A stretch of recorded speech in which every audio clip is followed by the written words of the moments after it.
Alright, so quickly before I start stream, I just want to say that sorry about the Don't Hug Me I'm Scared stream. I got taken down for like copyright or something, or for using something you wasn't allowed to. So I didn't know that Don't Hug Me I'm Scared was copyrighted, but then again I think it might have been because of the music. So it's completely fine. I'll just respect that and I'll just like carry on as it's completely fine. I honestly don't mind. I can make streams to do with Don't Hug Me I'm Scared. Just you can watch yourself. Just no, don't watch on stream or recording if you don't want the stream or video to get taken down. But anyways, we're gonna be watching some creepy videos, or some creepy stuff, you know. Anyways, let's go on. I'm gonna watch this one first. Oh my god. Let's not do that. This might also be the reason why my thing got taken down last time as well. Because of these stupid ads keep playing. Like they want to take my video down. Let's watch this. I'm not gonna... Should I watch it in full screen? Okay, I'll watch it in full screen. Why not? Alright, I'm watching in full screen, everyone. What is this? I'll move my mouse out of the way. Taiko no Taitsujin, I hope I said that right, is a rhythm game in Japan whose name I'm sure you're not familiar with, but I'm familiar with it, Mr. Gooseboost. Japanese dudes absolutely rocking these drums and being massive cool bros online. Holy shit. It's a wildly successful series with game after game, spin-off after spin-off, port after port, etc. No, it's on the Nintendo Switch. It looks really good. It honestly looks really good. One of the rare occasions of the game being translated and shipped worldwide. And me and my 2-year-old fetus girlfriend can't be happier for that. What? Just because we're all now seeing a larger growth in the game's franchise, that doesn't mean it hasn't existed in the past. There's an especially popular version of the game in Japan for the Wii, but it isn't so popular. It's on the Nintendo Switch. Good or fun, but because it harbors a dark secret. Oh, spoopy drum game. The secret lies within the game's soundtrack. Oh. See, the game in question is This is gonna be like Pokemon Night. And on the Lavender surface, Town. there are only 70 songs accessible to the player. Oh. None of them are really notable. I mean, they're great, but they're just mainly songs from Japanese media and pop culture, except, well, there is an additional song that can't be seen at all. Well, like, I guess in this case it can't be heard? I don't know. Well, what I mean is there is technically 71 songs within the game's data. The 71st song, however, can't be accessed through normal means. It's not unlockable. Oh, sorry about that. Oh my god. Playable level like every other song. It's just there. God. Accessed either by the programmers of the game or by anyone who can hack the game and rip it of all its contents. When the modders of the game extracted it onto a PC, they found the 71st song, oddly named 1STPAI. What's so creepy about it? Let's see. The community was Oh my god, how soon stunned at me too. Wow. So creepy! So creepy! Oh my god, so creepy! Bandicam. This audio blew up and was immediately known by even people who aren't too familiar with the game. But of course, this being a Japanese-only game meant that only in Japan did this blow up. So us Westerners, for a large part, had no clue what this even was. I've heard of it. I heard of it before through like social media. It was a massive meme. I'm sure you're dying to hear what it sounds like, huh? I mean, this is a mini mystery. It's got to be kind of. I'll see if I heard this. Well, if it's such a massive meme. Until now, I've been referring to this audio as a song. Such a massive meme. Not really the case. The audio itself is just a bunch of jumbled up noise with some wet stuff sounds.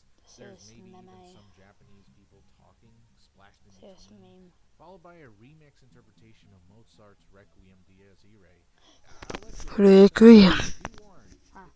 Funny JoJo reference. Not really into like audio spooky stuff. Well, this is your last chance to leave. Here's the timestamp so you can avoid it. Well, how long is it? Okay, so how long? Oh man, damn, this is my jam. Oh, oh, oh, damn. Oh my god, this is my jam.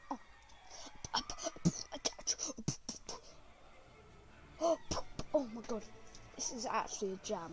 Oh my god. I wish I could have my webcam on to show how much I'm jamming right now, but if I put my webcam on, I'll be taken down for child policy laws. Oh my god. I'm getting goosebumps and it's like 27 degrees outside. Oh god.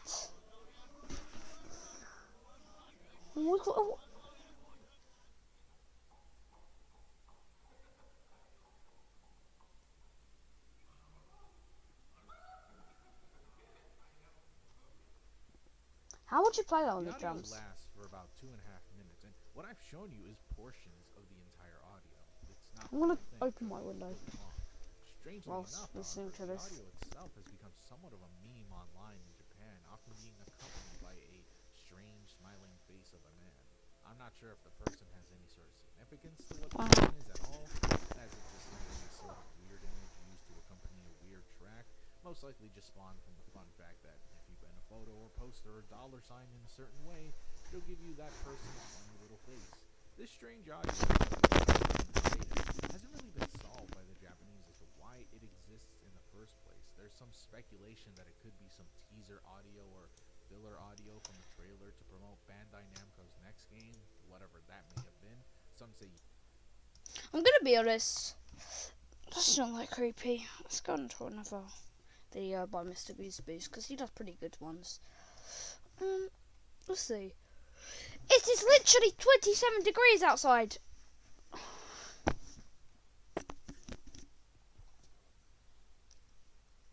I'll tell you what. Gordon Ramsay secret videos.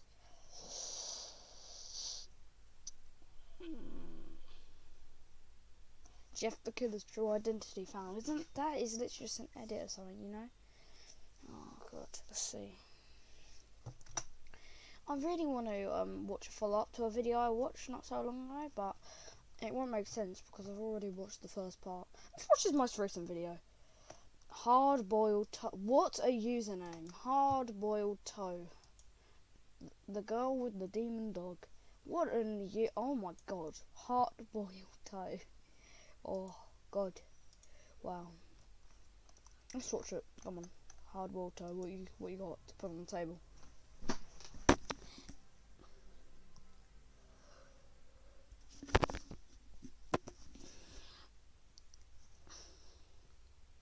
TikTok's demon dog, of course, TikTok.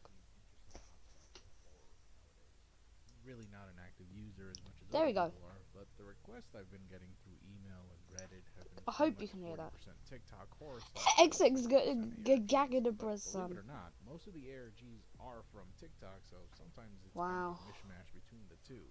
This one, however, I believe is far more disturbing than most of those videos, and it just so happens to be one that I just stumbled By upon hard by boiled accident. toe. TikTok user CVnella, I don't know, was asked by a commenter what her favorite scary story or video was, in which she delightfully describes a specific video from way back in the olden times of 2019. Remember that year? Remember what life used to be like?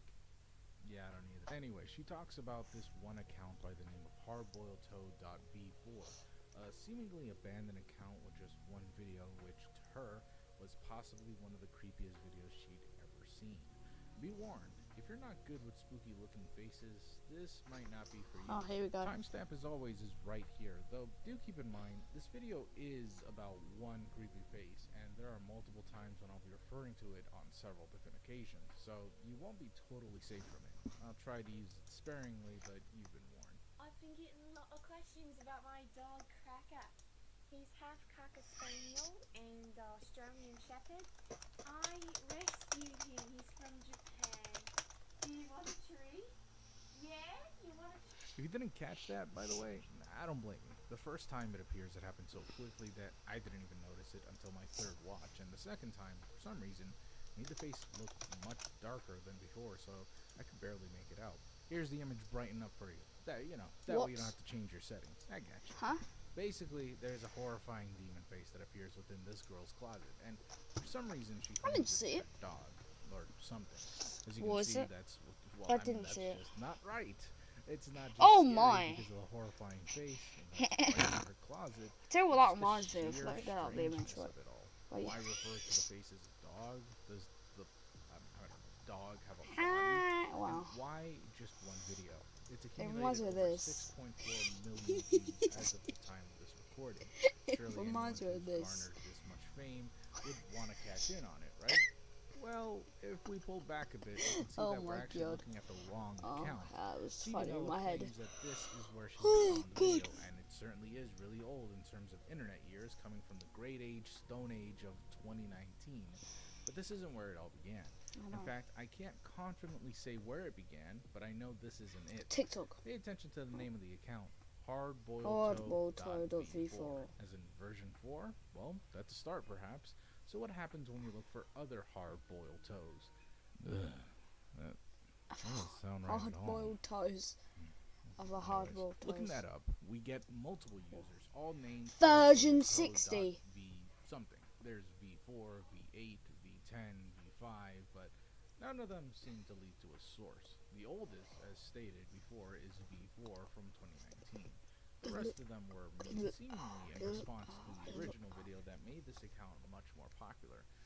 Some of these accounts don't even upload anything, while others seem to add one or more videos that are part of this account.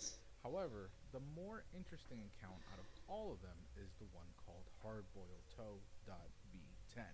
This channel hosts a wide variety of videos all about this one girl and her strange dog, if you can even call it that. Each of these videos Yeah, are I think it's more of the hit man. Before we dive deep into the specifics, I want you to notice the description of the user. According to the description, this account was made to re-upload some of the old videos that belong to Hardboiled Toe. And judging by the fact that these are all original videos with the same girl and the same face, we can only assume that this is the original poster of that one video. That is not Oddly enough, if that were the case, then it only confirms that Oh. Hardboiled Toe V4 is just a copy that they made only after the original page was Oh my created, God. probably by Oh someone God, else. that is sending With the shivers down my newfound fame spine. that this Meanwhile, video it's like garnered, we can 27 also degrees. assume that this user Oh is trying to my reclaim that God. spotlight, or at the very least, sees that there is some interest in this Oh, potential that page is. she created a couple of years ago. It's sort of like what happened with SNCH, where for about a year nobody really talked about these strange paranormal videos until a few users got interested and made videos out of it, which produced even more videos from the same user. I adding actually to the hate mystery, what etc., is etc. horrifying. This, however, doesn't Oh, add anything, God. more like bringing back the context Oh, of the no. video. So why don't we dive That into is. some of these Oh, videos. that is First up, horrifying. in this video that unfortunately has no audio, where the user, Katie, is filming her balcony in the dark. She turns her camera over and we see her dog Cracker That is not a staring dog. back at us with its cold eyes.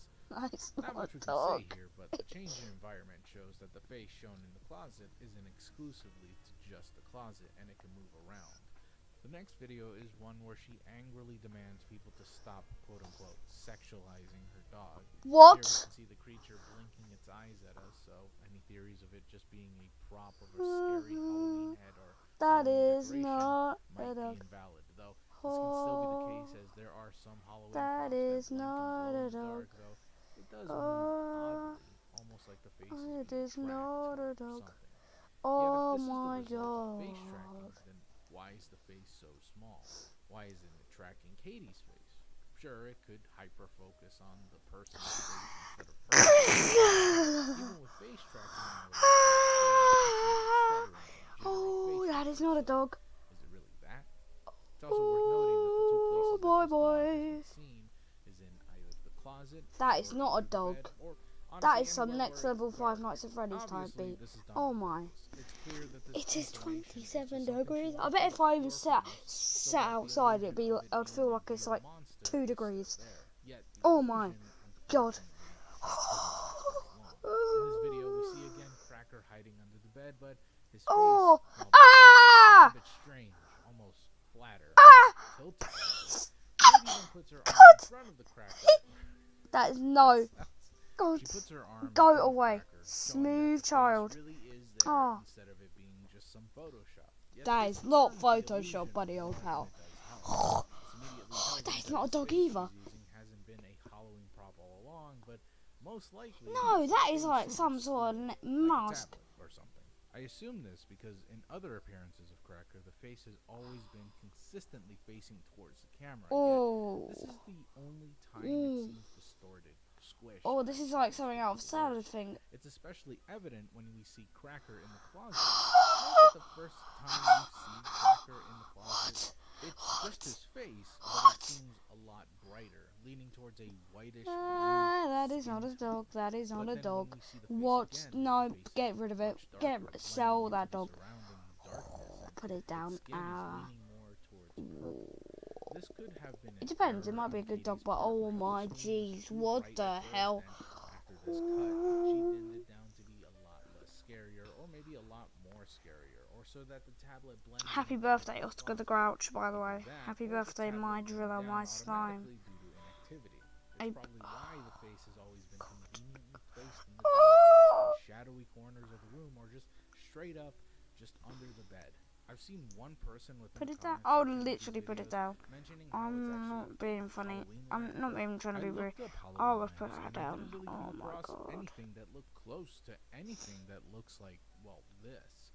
The only thing that closely resembled what they mentioned was this mask, and these are Lumen Cortair, or Cortor, I'm really stupid, please excuse me, LED masks that they're actually pretty nifty masks that display several kinds of images through the LED lights attached to the mask. They're pricey, but affordable for hobbyists, I'd assume. And by the way, I'm not sponsored by them. They're just really cool looking. This could be what Cracker the dog is. The problem with this is that, well, it just came out a few months ago, and this video, well, the original source, we're not sure when it came out, but this one in particular came out 2 years ago. So the timeline doesn't really match. Not only that, but the face seems far too small in comparison to the LED masks. And even if those two weren't the issue, like everything aligned, the timeline was there, the LED mask really is what it could have been, then we can't ignore the glaring issue that is that the fact that the mask has two eye slits, and every time Cracker shows up, he seems like a tangible face with no holes whatsoever Go away. or LED dots Get anywhere lost. around him. How? So, while I can't really say how she did it, It's I can 27 definitely degrees say outside. it's not a demon dog. Oh my gosh. The eyes blinking and the mouth quivering. I've said that about 20 times, but I'm not even kidding. What I mean is, Katie is most likely an artist who is very capable of creating a spooky face. I say this No. because this one video from a completely different TikTok user states that this is her concept art of Cracker, even referring to the creator of these videos by her real name, hence why I've been calling her Katie in the first place. But what exactly is the point of these videos? Is this some sort of ARG? Is there a reason why there's cryptic messages What I've here seen and is there real, sprinkled is it? all together? Why the multiple channels? Well, I have a hunch, and yes, it's just a hunch, but I really think that Katie wanted a much larger story with more interactability.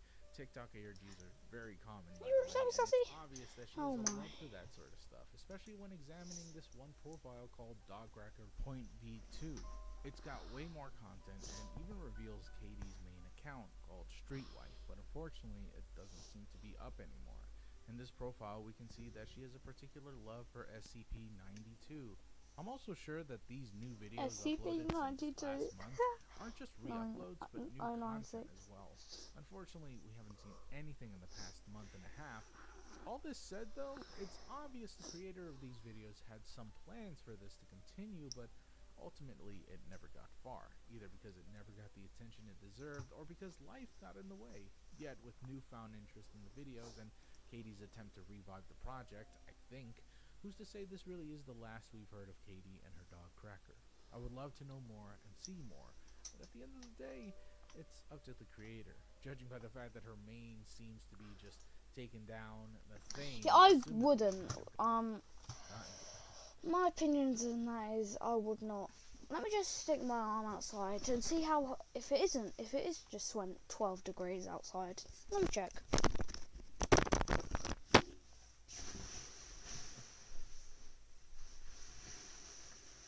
It hasn't.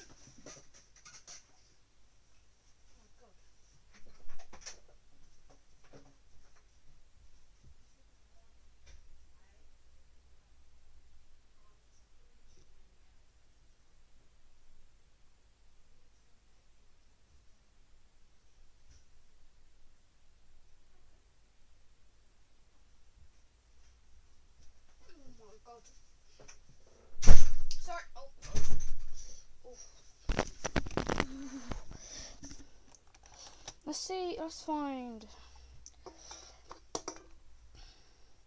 6 scary channels I found while streaming. What? It's just a game. I'm not. Just a game. Oh.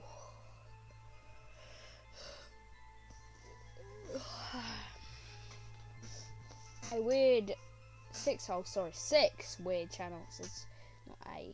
When it comes to creepy channels, you guys never seem to fail in delivery. Last time we made I'm not watching this in full screen this time. I'm gonna zoom in for you. So I figured with more horrifying shit lurking in reality, I might as well give y'all another list of creepy channels. there we go. I found on streaming. Actually. This time, however, Oh. about 6, so that's one more than the other one. It's better, right? Well, let's get started.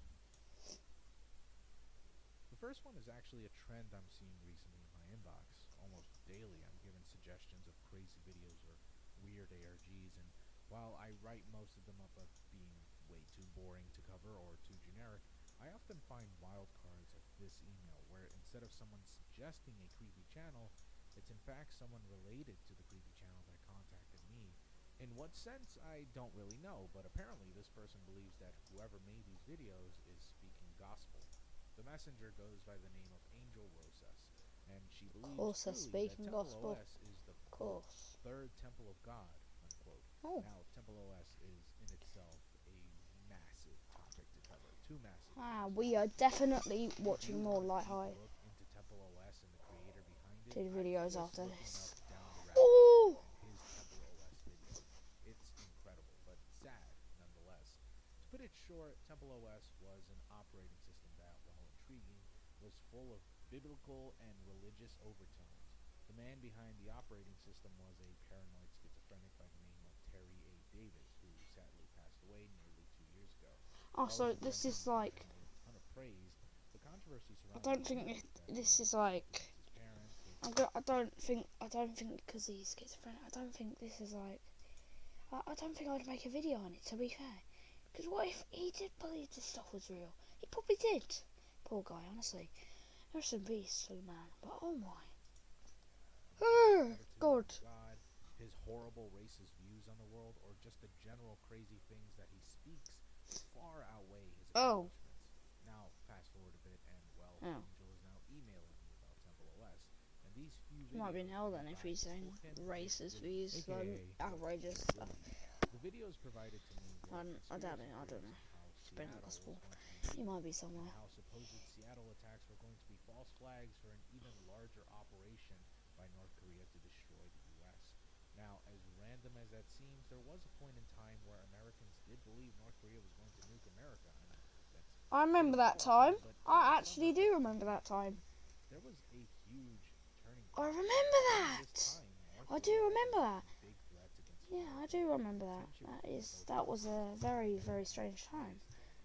There were even warhead tests that North Korea had done that shot scarily close to Japan, and seeing as how North Korea's poor Japan, they've been through enough bombs. Jeez. Got a ton of conspiracy nuts anxious, including Willie, who theorized that Seattle would be the first target for North Korea's launch nuclear warheads.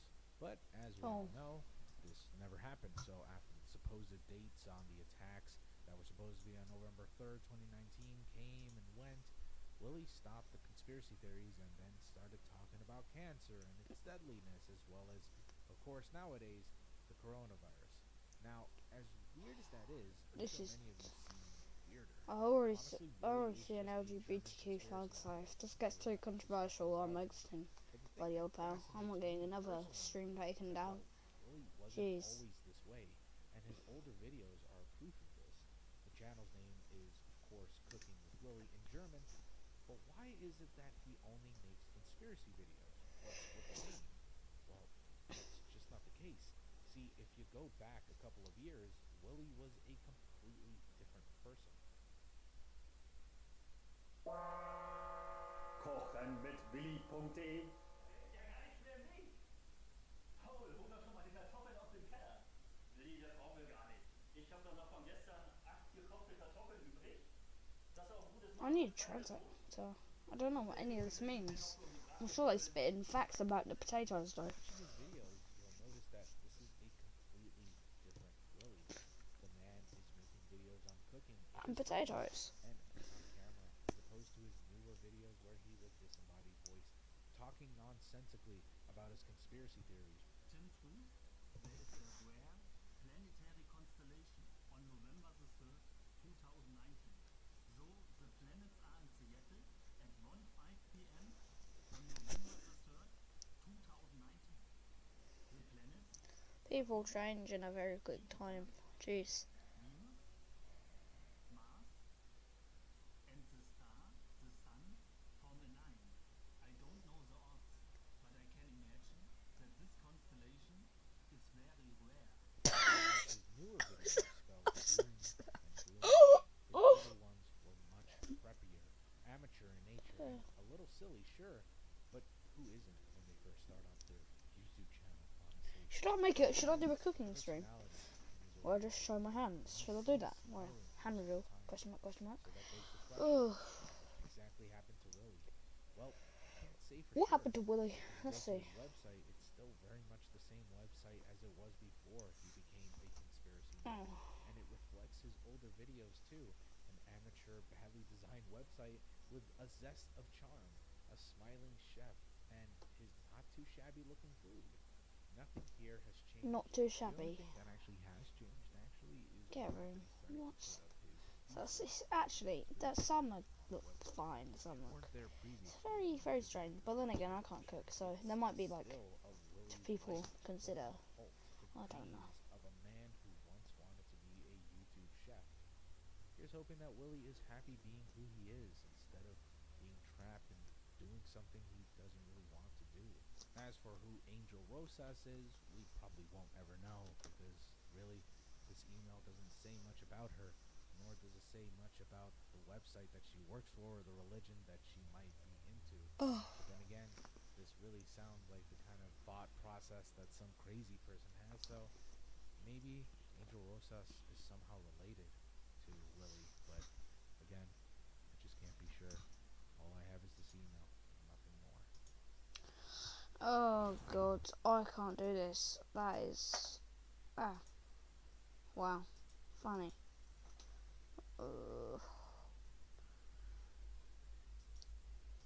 Well, I gotta keep on track of spoopy vids.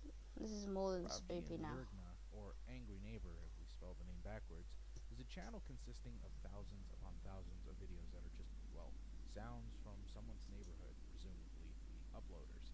Angry Neighbor's only purpose seems to be to just capture their neighbor's mischievous behavior and loud, rude, and annoying disturbances. However, this person's hatred towards their supposed What a drawing of neighbors his character. have seemed to escalate to an obsession. As mentioned before, Angry Neighbor has uploaded over 7,000 videos, all featuring audio recordings of his neighbors. Funny thing is that when you actually watch any of these videos, you'll soon realize that they're really not that noisy.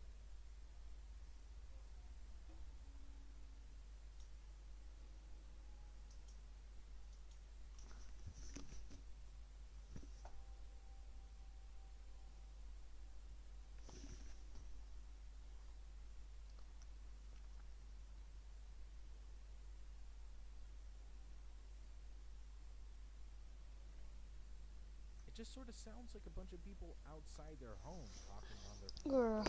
Let's In fact, watch the another. audio I quality of guess their spoopy. conversation is Let's just watch sometimes Matt Pat. Oh god, I should not be feeling like it's 2 degrees. Oh my god, let's watch this. Come on. Okay. Chromebooks don't just start Let's fast. watch. They stay fast over time, So you can get to work fast. I've never watched the Blair Witch, but we're gonna watch it anyways because Matt Pat epic. with the everything button. Nice. Well, maybe sponsor me Chromebook and then I'll keep in your ads. And say that I'm so sorry for all of these theories. I never meant to hurt anyone. Never meant to offend anyone. Didn't mean to scare anyone. I'm so sorry. I'm also really sorry that I didn't bring any Kleenex because my nose is running like a mofo right now. So to anyone Wow. who I've ever offended... What was that?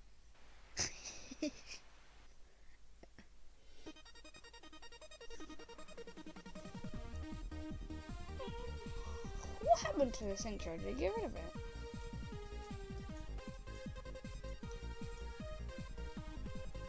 have to get? Oh, I can't believe it. Did you have to get rid of this classic Hello, intro? Internet.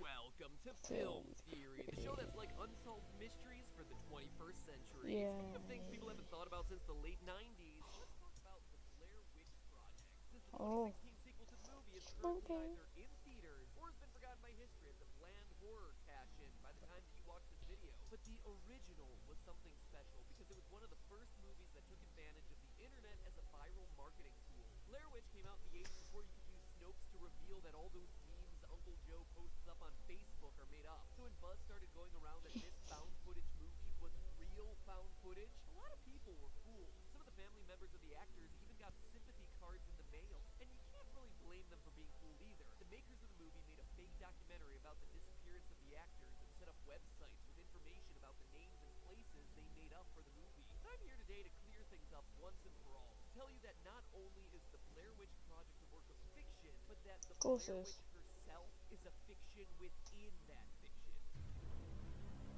Throughout the movie, we're led to believe that these young filmmakers, Josh, Heather, and Mike, are being terrorized by some evil force in the woods, presumably the Blair Witch. But after studying the evidence, it becomes clear that none of the events are actually supernatural. Nope, the whole thing is just a setup for the two guys, Josh and Mike, to murder Heather. I know, that is a huge claim to make, and I'm sure that a lot of I don't know anything about this film, so what is the point of me even watching it?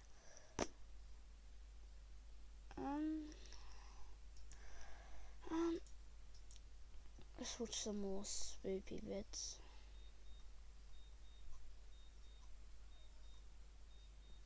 I think he does do a spoopy vid every now and then, saying Mr. Some Ordinary Games meme me now. Let's see what his videos. What video I should watch. I don't feel. Oh, his dark web videos are so funny. Oh my god.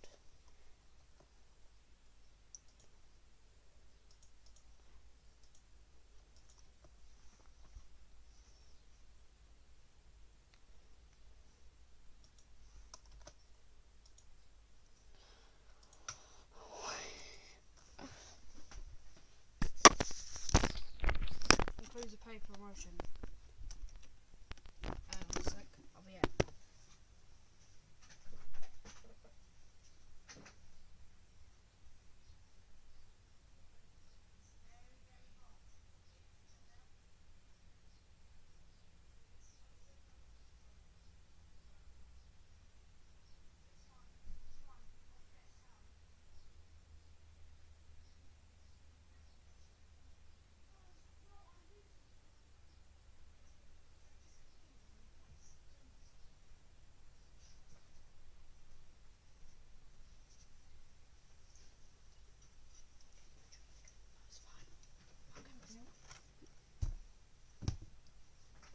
Okay, I'm back. Sorry, live about that. Okay. Let's carry on. Today's video is brought to you by the Ridge Wallet. Designed for clean and dusty, and it doesn't fold or automatic. You know what? Carrying around old Ridge what's 46? Hello, guys and gals. Me, mother half. To another episode of Weird Things from the Deep Web. That's part of the. Whenever I feel like uploading that, where we can look at a weird side of the internet, weird web pages. Oh, this is gonna be hilarious. Sort of random stuff that I collect. Some of them actually belonging to, I guess, universities, so to keep the intrigue right there and then, let's go to the first one. Dark web mystery boxes. Here you can find the mystery boxes that are available in our online stores. Now, this is like the this is like the millionth time we're even looking at these mystery boxes. If you don't know anything about mystery boxes, if you go to YouTube right now, literally open up a new tab, you could probably find people who are uploading mystery box videos. Ooh, I just bought this serial killer, dildo off the internet. Really stupid shit. So, this is basically that brought into a nutshell. This is the scam. This is the hustle. Basically, you can buy a small cartoon mystery box for about $200. You can buy the medium one for $500. And then you can buy a large dark web mystery box for $800. I don't know I beg you, buy some. like skeleton cockles in here, but somehow there's no human answers on them. Obviously, they're all ripoffs because this is a fucking scam. Now, you've also got more things like extra large dark web mystery box, VIP dark mystery box, and world's most What? mystery box. 100,000 Imagine. smackies. There's some idiot that fell for this bullshit. Now, of course, it's in stock, so I guess if you wanted to go fucking buy it, I'll open up the page right over here. But as we're waiting for that shit to load up, there. Oh wait, it already did. Okay, hold on. Wait. World notes it has been added. Can I view the cart real quick? Can I try to buy it? Your cart is currently empty. That's how fucking broken this website is. God bless. Now they've got a bunch of other things to sell you. Okay, so if you go to their contact us, cart, home, I guess I can go to the contact us section and underground. Ooh, okay, fine, whatever. Let's get out of here. I don't want to let even though these people are scammers, I don't want to give them any reason that they can privacy claim the video. Okay. Now let's go around over here. Small haunted dolls. This is what they're selling today. I present to you the spirit of the small haunted doll. Oh. No pictures. None, because it's a scam. Our details are available as we want you to surprise you with your purchase of a haunted doll.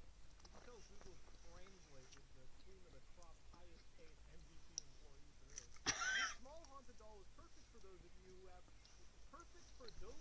that have considered working with demons in the past, but are worried about their Demons in the park.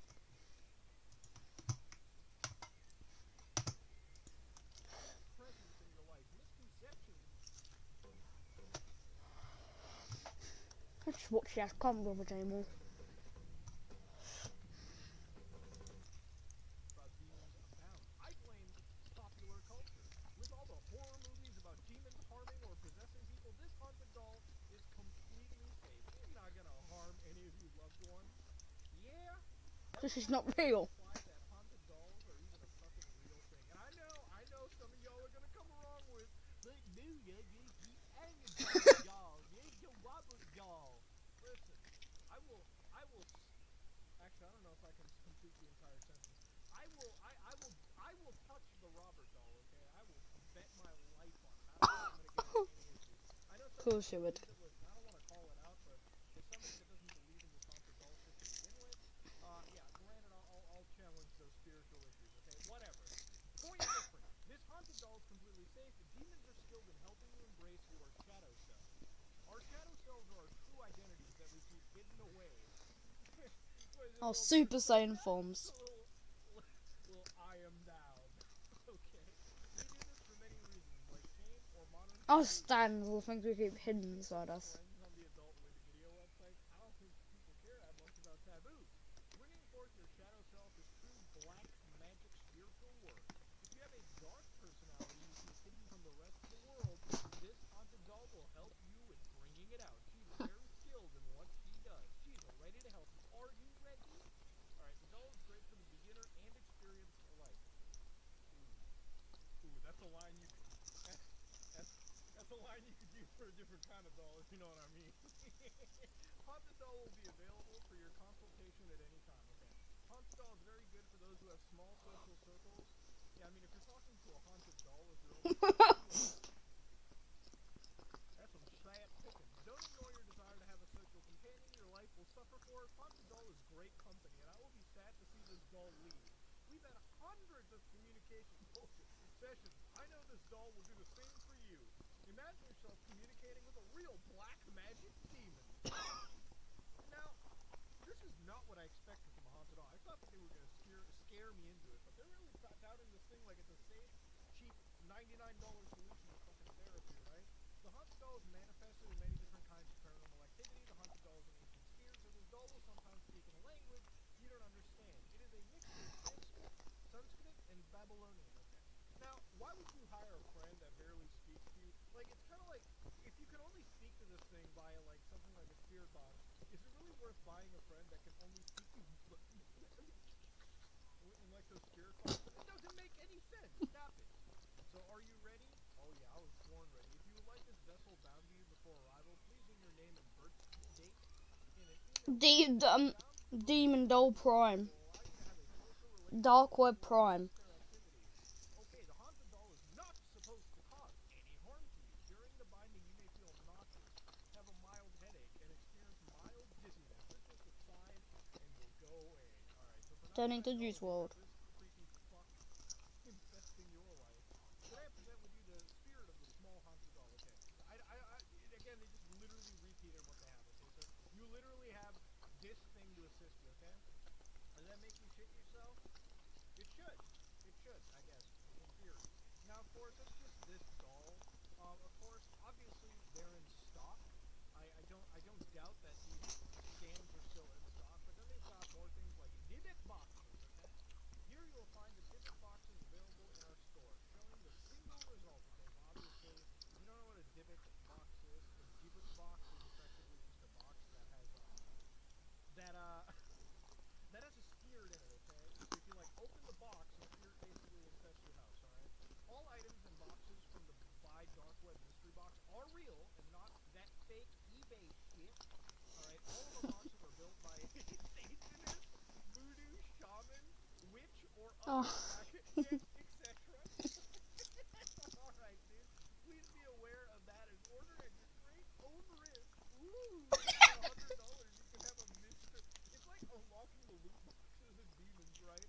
You might get like a legendary Beelzebub, or you might just get like a fucking common like you might just get like a common weirdo, like a sex pest, you know, that just comes out of the box trying to diddle you. I guess maybe that's what we're getting here. Just a random box.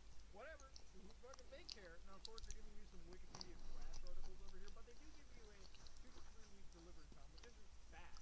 I mean, you'll never get it because it's, you know, obviously a scam and shit, but you know, 2 to 3 week delivery time. Now you've got dark web electronics, so here you can get the 15-inch MacBook Pro. Just so you know, it's like a straight up like fancy system. Oh yeah, sorry for To the explain to you why, ASMR. they're basically just using popular tech anyway. And me That's eating why they're doing spicy it. chicken. So for $1,000, you can get the 15-inch MacBook Pro Touch Bar Retina, and And I spicy. guess But anyways. this obviously this is less scam sounding than the Dibbit box and the haunted dolls and shit, but it's still pretty tough. And then they downloaded the description straight off from Apple. That's great, which is awesome. All right, let's go to the dark. Ooh, more iPhone. So clearly they're trying to goad the young kids that fall for this off YouTube, and then they find this site on the deep web. It's like, I can get an iPhone XS 64 gig space gray. I don't even know what an iPhone XS is. What is an iPhone XS?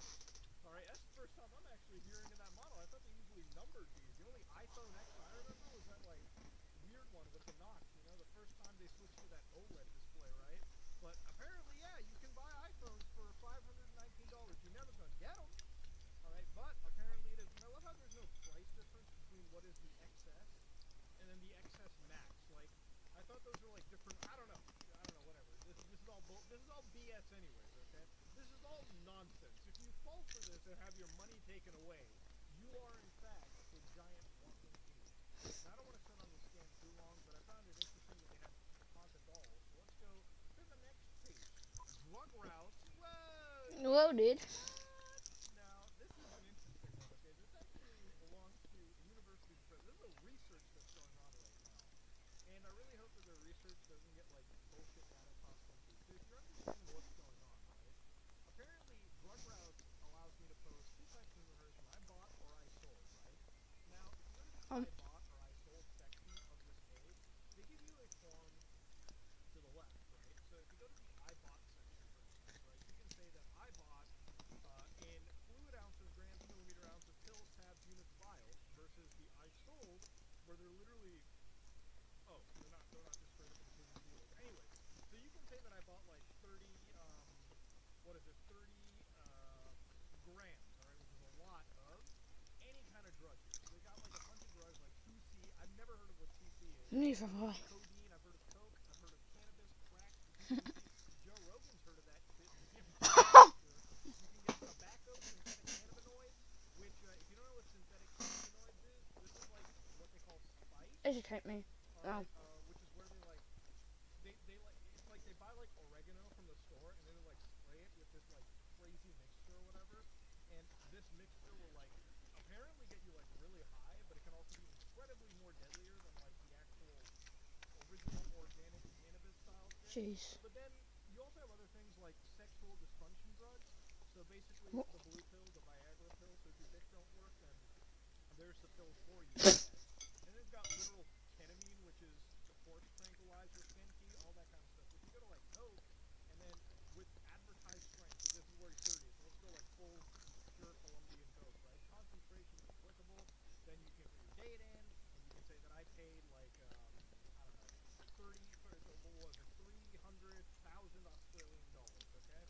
which is like what, $20 US or something. I am located in Alan. Never heard of that country. My vendor is located in the Bahamas. I now report that I did not receive my order.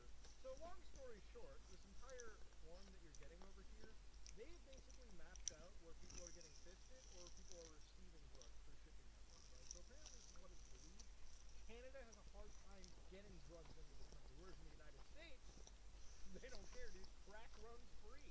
Of course, there isn't information available for obviously Antarctica because no one lives there but penguins and scientists. And if you are stoned, no one gives enough of a shit to notice.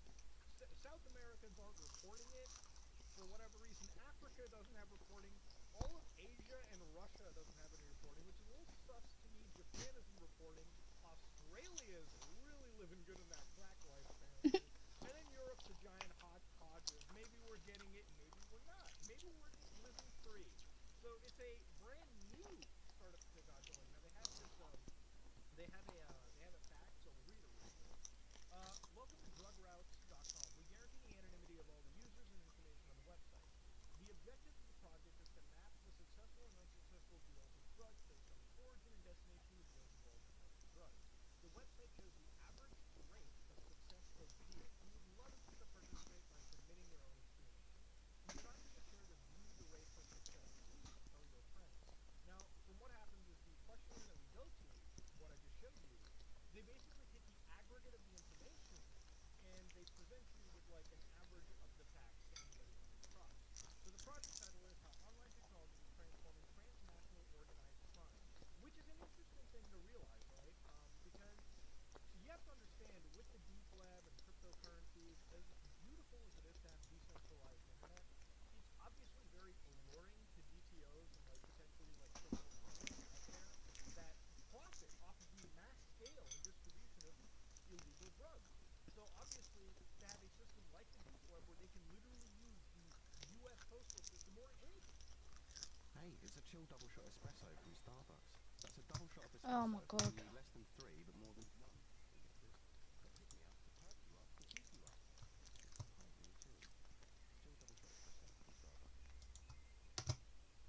Postal system because there's so much mail that goes through. I was watching an interesting documentary. I'm forgetting the name of it, but they basically showed that the U.S. Postal Service has like millions of packages flowing through every day, and it's physically and virtually impossible to screen every single piece of mail, right? And sometimes they get Without so slavery. stealthily and packing this stuff stealthily that obviously grams, kilos of drugs will just flow through the system. And Honestly, countries where slavery is still legal, I don't even know if I'm gonna say a word on YouTube. Countries where Minecraft villages are legal, is what I'm gonna say instead of as a, yes. Countries where Minecraft villages are legal, presumably they could go through every single package. Presumably that is a smaller country, but then again, imagine that though. Anyways, Karen.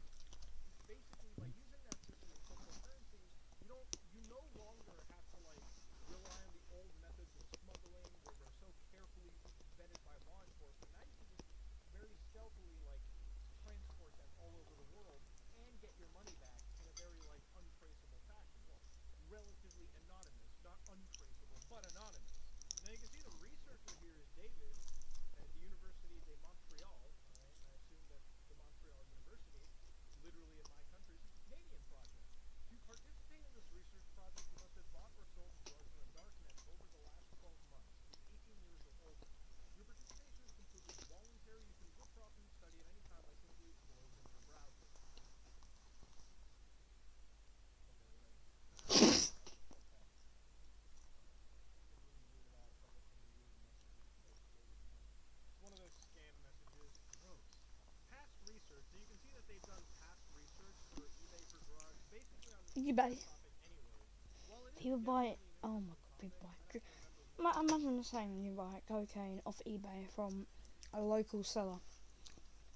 Local sellers that sell cocaine. Wow.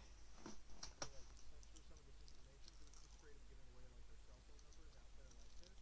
But yeah, it's kind of an interesting website to do. These guys run a dark web questionnaire, and they're very slowly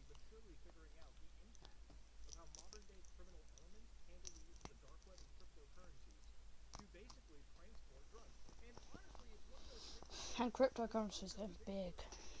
Not real big. No, cryptocurrency is getting real big. And at the end of the day, all that really is going to change I through didn't even time know you are not couldn't the hear it. Sorry, laws guys. and the prevention of it, but it's really just going to be Let how me it's turn up a being bit. done, Crank it how up a this notch. There we go. multi-billion-dollar business is Alright. going to be handled going down into the future. So it's interesting to see, interesting to understand. Honestly, I'd love to make a video just talking about the international drug market and the effect that the cryptocurrency and deep web has had on it. But that's a whole different topic for a different time. What I do know is I'm going to go to the next website. Manchukuo government. This is an interesting site. I feel like I've almost seen this before, but when I see the words 2021, it's updated. That's for sure. Now, apparently, this is the Manchukuo government. I have no idea what the hell the Manchukuo government is, so I'm just gonna go look up Manchukuo. Oh, here it is. Is it actually a government? What? What? Hold on a second. Wait. Let me get Daddy Wikipedia here. Manchukuo, officially the state of Manchuria, or the Empire of Manchuria after it was a puppet state, to the Empire of Japan. Oh no, no, we've entered some political shit today. As much as I try to keep politics away from this channel, sometimes we do get assaulted by it. So if there's some hardcore like right-wing, left-wing Japanese like nonsense going on, some ordinary gamers doesn't care about it. Hell, I have no idea what happens in that part of the world on a usual basis. I'm usually scratching my ass. So look at it. 2021 year passport. Now, they've got multiple things like English as a language, and you can switch to Japanese. I'm going to make sure that we're on English. And if we look at 2021 new passport, I keep saying that, but apparently you can get yourself a Manchukuo passport. Wow. Start the application. The passport is applied in a 36-page passport. Okay, the application fee for the passport is 2,200 yen. What is that, like $22? 22 bucks? Man, I burned $22 just to have myself a new passport. God damn. And then they even got like that smart passport logo shit built into it. Manchukuo Citizen's Identity Card. Announcement 1. As the documents posted to China always disappear, we believe that the identity and information of the applicants have been captured by the communist Chinese regime. So from today, we will not accept applications, form documents for China to protect the applicants. Oh, damn! Oh, damn! There's some anger going around. According to the new bill about the kanji name of China in 2017, it's illegal to call China as I don't know how to pronounce that. Okay, in Chinese banned Japanese. The unique name of China in Chinese and Japanese is this. The full name of People's Republic of China is. Please fill in the blank according to the above rule. So apparently, Taiwan, Hong Kong, Tibet, Eastern Turkestan, South Mongol are not a part of China. So the calling of Taiwan, China, Hong Kong is strictly prohibited. Yeah, because Taiwan's its own cool independent country. I don't care what anyone says. It is what it is. Please upload your document photo. If you how much do you guys want to believe this is some like deep cover op to like harvest user data? How much do you bet that this is some like deep cover like MSS Chinese operation, like some Chinese Secret Service op to like start gathering user data, or a Japanese op to like gather user data? Dude, you should never give your information to sites like this. This is fucking insane. But people have fell for it. Now you can apply for the Manchukuo documents, but we've already seen this. They've got a Twitter. Oh man, they got a Twitter. Her Majesty, the Queen Elizabeth II of the United Kingdom, after the death of her beloved husband, we send deep sorrow and express our condolences to the royal family. Citizens of the United Kingdom and Commonwealth. Okay, so you know that's kind of it's kind of cool. You know? They're very professional about it. Now let's look at wanted war criminals. So you got Xi Jinping. Whoa, they got some okay, hold on, I gotta open this. War criminal, crimes against humanity, Manchukuo invasion crime. Xi Jinping is wanted. They've got Kim Jong-un, and oh my god, I just noticed they changed Xi Jinping's name to a dog. Oh my god, oh, they really hate Winnie the Pooh. God damn. War criminal for Kim Jong, crimes against humanity, Manchukuo invasion crime. So then you got Leon Chun-ying, whose crimes against humanity, aggression, anti-liberal. Okay, oh my god. Wait, no, it's a group. So Cheng Yue-nyo. I'm Tang so Yue-tae. confused. I think these are South Koreans, right? If I'm not mistaken. Anyways, Joe. Oh my god! Yo, they took POTUS as a war criminal. God damn. Ladies and gentlemen, politics truly is how the world, different parts of the world perceives you, right? Instigation of foreign aggression, crimes. Ooh, god damn. Joe better watch out. The Manchukuo government is against him. Looks like Joe's gonna have to rely on the U.S. Army. I think he's in good hands. I think the U.S. Secret Service got Joe on lockdown. He's gonna be just fine. But he made some enemies. Nikolai Baimatov, nationality fraud crime using illegal documents. Normal fraud crime, nationality Russia, current residency. Straight up doxed the guy. Oh my god. The Manchukuo government doesn't fuck around. Manchukuo special operations better not catch these people, you know, slacking, let me tell you. God damn. Now, of course, they've got more things over here, such as the embassies in different parts. I don't believe these exist. Let me. Embassy in Japan? Can you go to them? There's no way they exist. There's no way they have an embassy in Thailand? What? What? That's actually a place. Oh my god. Okay. Apparently it's there. They have one. Wait, Kingdom of Orania? Oh, they've got a mailing address in Hong Kong. They just have government mailing addresses. So yeah, apparently they have one in Thailand. The Japanese one is pretty gone. Okay, Introduction to Manchukuo. All right, Manchu Times. So they even got their own like little newspaper. Which, given the fact that they're getting 2021 update, yeah, of course it still exists, right? And I'm gonna have to censor this. This might just this might be straight up medical misinformation they're tweeting out by all intents. I'm gonna have to blur this page, but I'm gonna tell you right now, it's a very political page about vaccines in general, and I'm just gonna blur it because I have no idea what I'm reading, and I don't want YouTube to TOS hit me for medical misinformation. So again, just gonna keep that shit blurred out. Information of Manchukuo. So then they've got like YouTube videos about Manchukuo. So here's they got the capital. Hishin King, so let me just open that real quick. And, oh, damn! Sitting at 800,000 views, people really do care. Question of Manchuria. So again, it's entirely Japanese written. Again, I don't know what I'm reading. I probably might have shown some, like, really messed up Japanese phrase going on. But it's a full-on video. It's a literal informative video of, like, Manchukuo. I had no idea. I had no idea that even to the population was 36.9 million in 1937. What? I'm sure that was yeeted off of Google anyways. This is the president, Mr. Fu Jun. God damn! Gotta view this boy. Gotta view Joe Biden's enemy right here, dude. Xi Jinping, Winnie the Pooh, scared of this man right here. Why do I feel like I've clicked on a weird ARG, man? Why? Why do I feel like I'm gonna be balls deep in the middle of some crazy war between these organizations? Hold on a second, let me just reboot the camera real quick because it's about to die. Cool. Vice President and Mr. Chan Matai. Why do I feel like this image was taken in a Holiday Inn? Come on, bro, come on! It was taken in a Holiday Inn! Chief Consultant, Mr. Takeyuki Tanaka. They've got no prime minister, no Hisoshu, no involved. The headquarter, oh, the headquarter indeed. Ooh, why do I feel like I'm gonna see this in Shenmue 4, huh? And then you've got Embassy and Kingdom, so this is the... No! Dog, no! No, it's just some dude's house! You can tell it's literally some dude's house right now. What? It's some dude's house. Come on, it has to be some dude's house. No, dude, they're dicking around with us.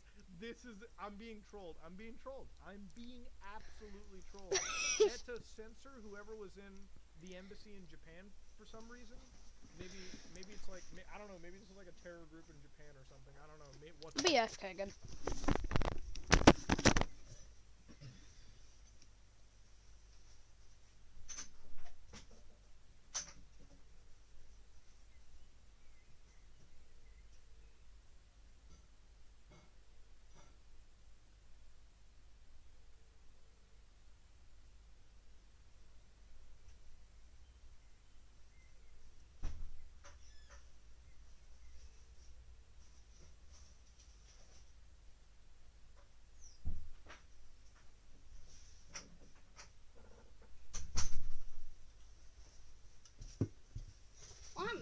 I'm so confused about this. What if this is just like some ARG? There is no way this is real. Going on, but point is, all right, they're a weird looking organization. That's from what I know, dude. That's from what I actually understand. Okay, god damn. And again, please don't give an application to them. I am literally not advising anybody give their actual data to any of these websites. You don't know where it's gonna go to and who's gonna harvest and keep it. That's a little wild. But yeah, that's the entire Manchukuo government. Totalitarian communist China carry out the illegal so-called national security law in Hong Kong. It equals to declare war on the whole world. You know, I can understand when user freedoms are encroached on. I still wouldn't give my data again. So yeah, this is Manchukuo. So if there's any viewers of mine from the Manchukuo, Yeah, I doubt it. I very much sorry if doubt I it. sounded very offensive. Wow. But I hope you can understand my reservations towards the legitimacy of what I just read. So, Yeah. that being said, let's get out of here. Let's get out of this political landmine and go Wow. somewhere. The question, what is the graviton? Answer. In quantum theory, force is mediated by an exchange of Oh my virtual God. particles. Although general relativity is a classical, not a quantum theory, we expect that gravity is also What does any of mediated that by mean? particles. We call this the graviton. What? How am I supposed to know? I'm a computer engineer, not a NASA physicist, guys. Come on, they have a page that you can access that literally goes to this cute little NASA website. Imagine the universe. I'm not going to imagine the universe that hard. I'm going to go back to the gravitron shit. Oh Now, of course, my they've got... I'm gonna watch a different video. Let's watch more tech-like videos. Let's watch, I don't know. Let's watch the deep web explained.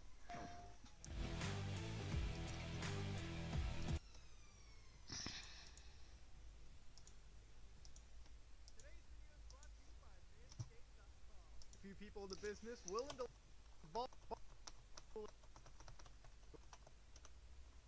Okay, let's go.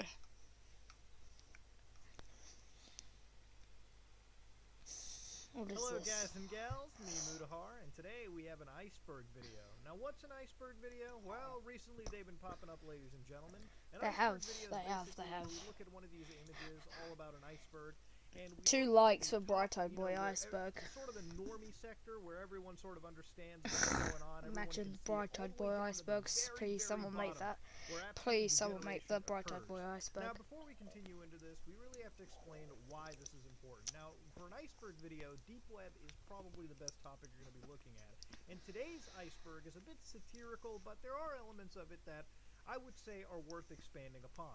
Now, the deep web is an iceberg. You know, if you look at the internet as it is, what you're witnessing right now by watching this video is a very small percentage of the global internet machine out there. You see, what we look at called the surface web is basically indexed pages. You know, pages you would find through a spider searches or a Google search, if you will. A Bing search, if you're desperate. A Yahoo search. Whatever you want to call it. But when you look at the deep web, it's basically the parts of the internet that are completely unindexed, and mostly for good reason. It's very uneventful. And then when you get to the dark web, which is a term that's used Spoopy. interchangeably with the deep web, Spoopy. and really shouldn't be, is when you get to the quote-unquote illegal, scary side of the internet. Now, to clear up this information, we're going to really explain. The deep web is the unindexed side of the internet. It could be really anything. It could be YouTube pages themselves that have never been allowed to be indexed by Google or YouTube themselves. It could literally be databases hidden off for good reason. It could be anything that's just unindexed. When we look at the dark web, we're going to refer to it as pages that are indexed and non-indexed, but primarily serve illegal material or allow you to perform illegal activities. Think of websites in any page that could be spreading illegal things, like, for instance, software. Piracy is a big issue. It's illegal. We could kind of qualify that as the dark web, but I think a better example is something like an online Pirating the marketplace like Silk Road back pirating in the day, or the Alphabet the Market, live or action even what we Garfield saw is a a week and a is half a ago, crime the against cartel humanity. markets. Any place that you can buy drugs, firearms, or potential hitmen, even though 99% of them are fucking federal agents, it's a location where illegal media can be exchanged, and most exchanges are done in cryptocurrencies anyways, to hide and anonymize transactions. Now let's go look at the actual iceberg itself. This is a long iceberg, basically covering the common web, the surface web, the Bourgeois web, the deep web, the charter web, and closed closed shell system access. That's where we're getting a little meme-tastic. But Oh god. let's start off with the very first section real quick. Now, again, while all these exist, I'm just going to cover real quickly. There are certain moments, like for instance, when you see closed shell system, a lot of this is really just buzzwords. I love doing live streams, you know, it really does pass the time. Like in a good way, in a good way, in a good way. It does pass the time in a really good way. And they're fun and easy to do because for making videos and animations, it really does put like a lot of responsibility on you. I know it sounds really lame, but it literally does. Just like try to animate, it takes so long. That's why my older ones, because I done them in like minutes, they literally look like a trash. Like even I have to, admit, absolute trash. Level 0. Now, The surface web. Let's go. We're gonna look at The lore of the deep web. Listed in this tier. They really just say everything, and I guess it is just everything. I mean, I guess a better example would be to say YouTube and all that kind of nonsense. I mean, anything that's really accessible over Google would pretty much show up at the tip of the iceberg. I mean, even the super secret IP address called localhost, which is actually 127.0.0.1. Any of you emerging hackers, if you're willing to break into the government, that IP address is something you should remember wholesale. So let's go to the next level. Level 1, surface web. Now, surface web is an interesting section. This is just one tier below the actual common web. And for all we know, this is anything that's indexed and available at the touch of a search. Reddit is the first thing mentioned here. And Reddit, as we all know, is the first website in this situation. And this is pretty much surface web. I've been on Reddit. Wow. It's interesting to realize just how much So much do you think about? I've been on Reddit. You can actually find yeah, I've been on Reddit alone. And usually it can just be completely harmless shit all over. But a lot of the dives that I like to do are on sort of the grimmer side of Reddit, if you will.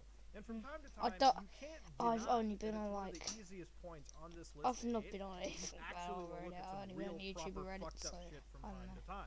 All right. I mean, for every good subreddit that's about cat pictures and everything, there are just as many subreddits that lead you down a completely opposite path. Reddit boards related to combat footage from wars that you can literally see dudes being blown up by fucking IED devices. Reddit boards involving narcos and bloody battles that they fucking partake in between one another for the sake of it, okay? And everyone can just look at it. It's completely archived. I'll tell you what. No, I can't do it on the live stream because because it will be blurred. So I was gonna say if you like react to those Reddits, it's but actually can't, a big deal because it'll get taken down, one could and I'll be banned. So like no. gore and watch people die before Reddit banned these boards for glorifying and encouraging violence. No way, really. And meaning that you didn't even need to go to Live League. You didn't need to go anywhere. You didn't need to go to Run the Gauntlet. It was all freely accessible on the largest aggregation site. Why though? Now, moving on to Dig, I actually thought this was going to be Dig, like the actual website Dig, the Reddit competitor. But given that it's not Dig, alright, given that it probably isn't that, and honestly, if it was Dig, it'd be a really weird thing to add because Dig is literally just Reddit, except the losing version of it. See, what I think this is referring to is the network tool that allows you to query domain name systems. It's really just used for primarily troubleshooting, but if you have a Mac or a Linux-based system that actually has a terminal in it, Macs usually have this built in completely, you can literally fire up a terminal right now and use the dig command to look into websites. You can even access easy web-based tools right now to do the exact same thing as well. Technically, this is surface web material too. Each of these domains that you're ever going to dig out are freely accessible, and you're probably hopping between them if you're on something like, say, YouTube. Now, temporary email services. Okay, this one is really cool. It's any service that grants you a temporary email service to pass any web page. Usually it's used for registration services, like, let's say you want to make a quick burner account on, some really weird furry website. This is pretty much what you're going to be using, these temporary email services. But there is one key issue. Over the last several years, most, if not all, of these services have basically been blacklisted anyways. And usually they don't work for any major service any longer. So you can't make infinite Twitch accounts using this anyways. Most of these temporary email services have basically been blacklisted. So anytime you try entering them, they're just going to tell you you have an invalid email address. Even though it's not invalid, they just know that it belongs to the shady side of the internet. Newgrounds. I've been I on don't know Newgrounds. why Let's this was go. mentioned, but Friday it's Night an American Funkin'. website that's basically centered around Flash animations and video games. I used to spend a lot of time to it. Honestly, this was my childhood right here. I could probably say Newgrounds was like Criminal the third playing parent, Friday Night okay? Funkin' It in was my Pico's High babysitter, School. and it was a terrible Pico School, babysitter sorry. now that I think about it. It's definitely categorized on Surface Web, like no doubt. Why this Criminal playing specifically Fireboy makes and the Water list, Girl. I actually have no clue. I think somebody liked playing Pico School for some reason. But I mean, if you've never been to Newgrounds, you're really missing out. You definitely need to open up another tab and check out some real raunchy Web 1.0 history. Vampire Freaks is real interesting. This used to be a real social media network catering to literal goths. I mean, it was shut down last year, and from what I recall, it had a Web 1.0 forum design, and at its height, it had about 600,000 actual members. And at any moment, there was an active user base of around 2,000 to 4,000 people just What? sitting there. I mean, it's pretty That impressive is for a wow. website that's specifically catered to just gods. You'd find topics, anything. You'd find any range of topics. I mean, people telling you about the best deals on hot topics, all the way to completely politicized topics that had nothing to do with gothic individuals. And I'm sure it holds a very small distinction of getting some goths laid. And I mean, there is a very small chance, law of averages, some of you people, the viewers, might have actually had your parents meet on this website. Imagine being conceived to fucking Vampire Freaks. That's really magic.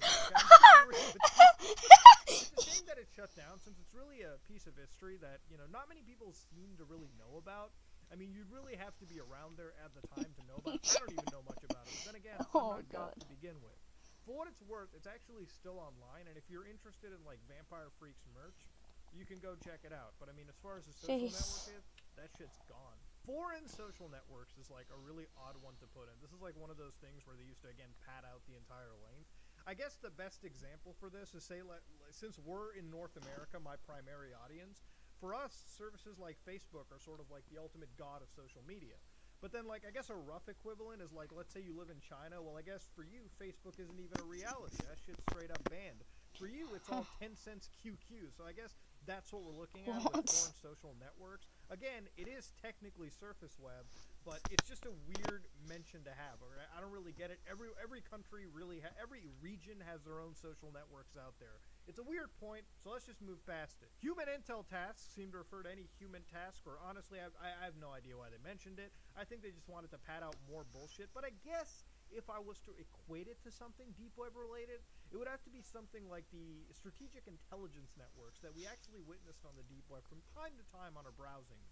And those are just repositories of documents related to a bunch of weird topics regarding defense and various other materials. I mean, it's really just any repository. For instance, Parasite was a very popular one that we looked into that basically allowed us to read weird zines on cannibalism and drug production and any of that nonsense. Jeez. So I guess if we had to really equate it to human intel tasks, then that's pretty much where it comes down to. Any intelligence network that you could find on the deep web filled with your favorite crackpot conspiracy theorists. So web hosting and MySQL databases are interesting because they're just basically general pieces of internet related to buying and hosting of domains, really. And MySQL is effectively just a relational database management tool used for housing data, logging, and basically used extensively in e-commerce solutions. It's basically a backbone of healthy internet infrastructure. Why we have mentioned this in the surface web section when it could very much be applicable to every section of this trench, every section of this iceberg, is again beyond me. Alright, again, a lot of this is just buzzword, buzzword, and buzzword. College campuses is basically another joke entry, but I guess to entertain the idea, most colleges have public-facing pages that we could just freely access. And we classify that as the surface web.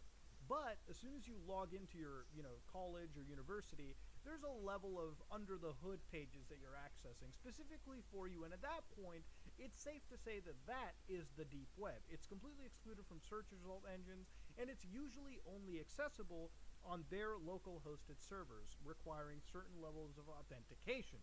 So in that idea, yeah, we can sort of see surface and deep web sort of combining together. I guess one cool example I can sort of give you is VT Underground, where we actually looked at this a few times. It was actually cataloged archives of VT Underground tunnel systems that one could just freely access and view at any given moment, filled with maps, exploration logs, and whatnot. Now, level 2 is where we're getting into the Bergy web, okay? So if you don't know what the Bergy web is, well, get ready, because the Bergy web, for those of you wondering what the definition is, I have no clue. Listen, if this is some sort of new Twitter speak or DeviantArt speak that I'm getting into, then please fill me in. But I have no idea what Bergy is supposed to get down to. What I do know is half of the stuff on this iceberg, so let's go down through it. Now, number 1 is FTP servers, honeypots, loaded web servers. So for FTP servers, all right, in this instance, yes, some are indexed on the search engines that we browse around on the internet anyways. And we've seen this on the deep web as well, with earlier mentions of that signal intelligence network. It was basically giving me that FTP front end. Now, for most repos that are accessed on the web FTP interface, this isn't, again, exclusive to the deep web. If you ever click on it and you basically see a list of just folders and files that you can download, yes, you're on like a web FTP HTTP connection, right? That's effectively what you're getting down to. In fact, this isn't, again, just purely deep web or anything of that. This isn't Bergy web. This is any kind of web. Honeypots, these aren't exclusive to, again, one section of the internet. Tons of web pages exist for the sole reason to capture and gather information on people willing to commit crimes. Those hitman websites that we constantly come across never actually have real hitmen on them. I would wager both of my testicles that 99.9% of those websites are completely fake. The only reason I say 99.9% of the time is because I cannot prove that it is 100%. But internally, yeah, I'm sort of inching towards that on a personal basis. See, none of these sites actually have hitmen. Most of them are just actually hosted by people scamming money out of you. Yeah. Which if you ever go to their website, grab their Bitcoin wallet, run a history check on it, and you'll find tons of cash flowing through. But even if that's the case, most of the time it's actual police agencies who host these websites to entrap individuals who are willing to commit actual conspiracy. I mean, it already makes sense, right? Most of the I mean, that's like the smartest thing to do. and criminal pages on the deep web are, again, Let's watch a different video for now, because we've been watching these for quite a while.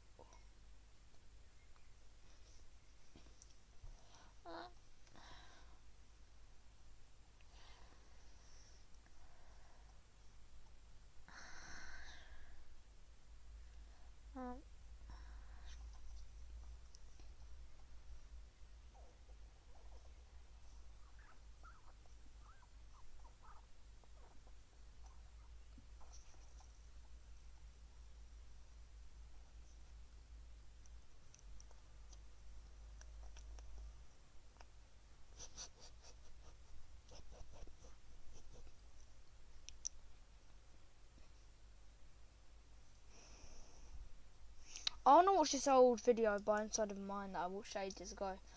Well, because it was so good, I'm going to watch it again, but on live this Is time. HelloFresh worth the price? Absolutely. In the beginning, I was doubtful too. Until I...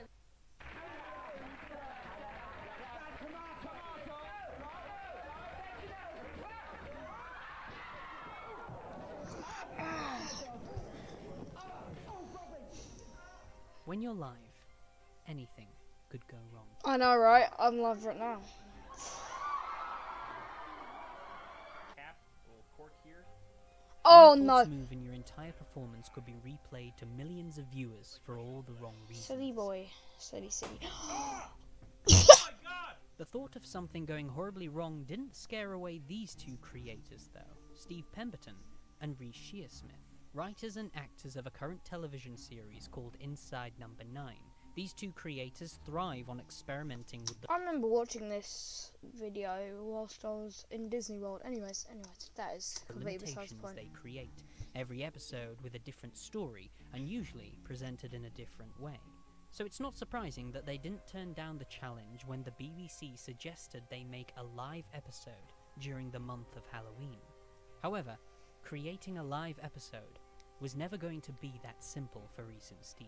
Not because they'd Oh have God, I trouble can imagine performing that. live, their whole history in performing began and still continues on stage. The real problem is coming up with a Like story that TV can live, exploit one the thing idea could go of wrong. being live. Oh, that is Something that would absolutely- only work if you tuned in on the very night the episode aired. I think it's safe to say the most obvious answer to this would be to fool the audience into thinking that something went horribly wrong. But how could one pull such an elaborate stunt in an era Went where into all the haunted information thing. is leaked to the internet before plotlines and twists are even displayed on screen? If something like this were to succeed, they had to be careful. Is HelloFresh worth the price? Absolutely. In the beginning, I was doubtful too.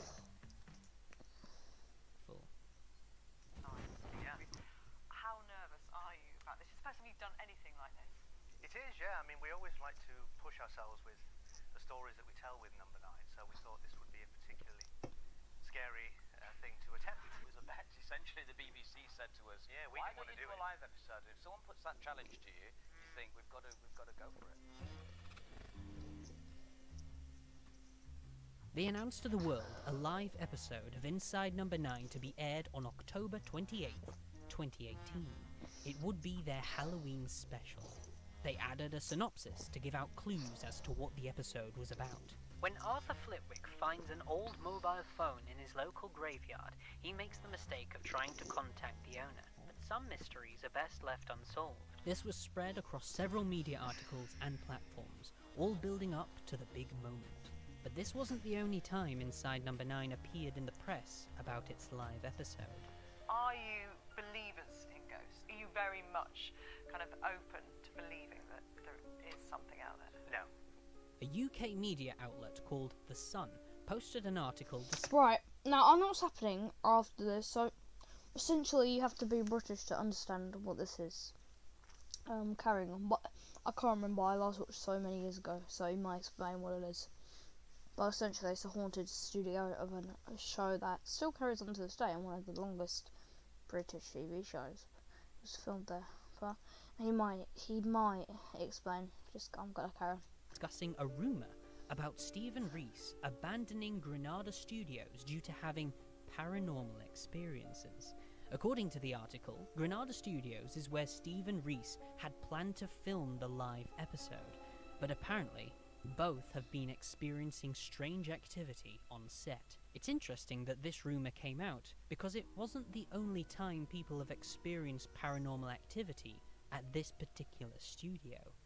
Going back on its history, Granada Studios was built during the 1950s and was mainly used to film a popular UK soap opera called Coronation Street. Several of the actors and actresses have claimed to have experienced strange activity around this set. It's happened so many times that a TV ghost hunting show called Most Haunted decided to investigate the studio for one of their episodes. Upon investigating, they discovered that an old Victorian church was built nearby and was said to have buried over 22,000 bodies, meaning the graveyard definitely spread across the land all the way to Granada Studios.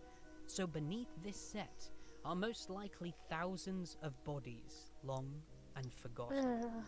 And this is Most Haunted's reasoning as to why people are experiencing strange activity at this particular studio. A few years later, Coronation Street stopped filming at Granada Studios and moved to Media City, but the paranormal experiences for Granada still haven't stopped there. A Coronation Street tour opened up during 2014, where people could pay to explore the old abandoned set. But a few articles began popping up with stories of tour guides claiming to see visions of children and women dressed in Victorian clothing. It got to the point where the studio hired an exorcist to try and put a stop to all this strange activity. I am not a threat. I am here as a messenger. All I do is carry a message. You have to leave this site. Some have theorized the studio is cursed with the amount of bad luck it's received over its run. One of the main events of this is having Bobby Davro fall flat on his face after a prop malfunction. Poor guy, jeez.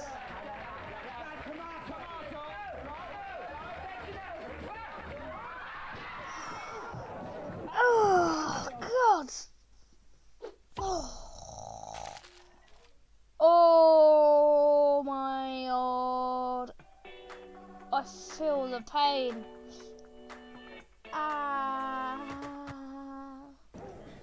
So, you're going to film a live episode 3 days before Halloween at an abandoned studio that is potentially built on a Victorian graveyard that's also had a long history of paranormal activity. What could possibly go wrong? 10, 9, 8, 7, 6, 5, 4, 3, 2, 1, 0. It's Halloween week here on BBC Two. Looking looking forward to this live episode of Inside Number 9. Been looking forward to Inside Number 9 Live. Almost time. Inside Number 9 Live starts very soon and I'm very excited. Hello, can you hear me?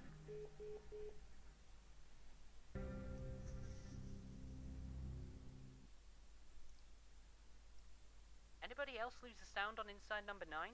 Or just me? Oh no, the sound went on Inside Number 9! A live broadcast of Inside Number 9 and it's gone tits up. I was able to perform the service myself. Oh well, hopefully didn't miss any important plot details. I hope I'm not interrupting your evening. I've told the Reverend to get a man in. Afraid I have some rather upsetting I'm very sorry, but as you can hear, we're having a few problems at the moment with the sound. Inside Number 9, complete disaster. What a mess. Well, Inside Number 9 isn't going well. We hope to rectify that for you in just a few moments. Dropped my essay to watch Inside Number 9 and then BBC 2 said there are some problems with the clip.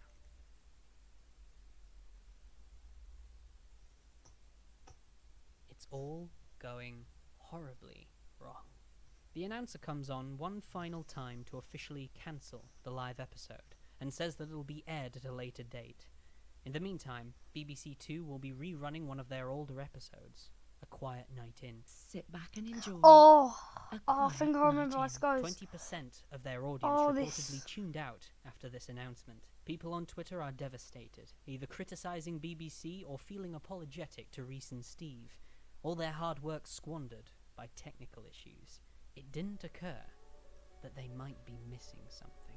Two creators, well known for their twists in storytelling, appeared in a show that went horribly wrong 9 minutes into a show that's called Inside Number 9. They have trouble with the sound, so the BBC decide to cancel the show and rerun one of their older episodes that doesn't have any dialogue.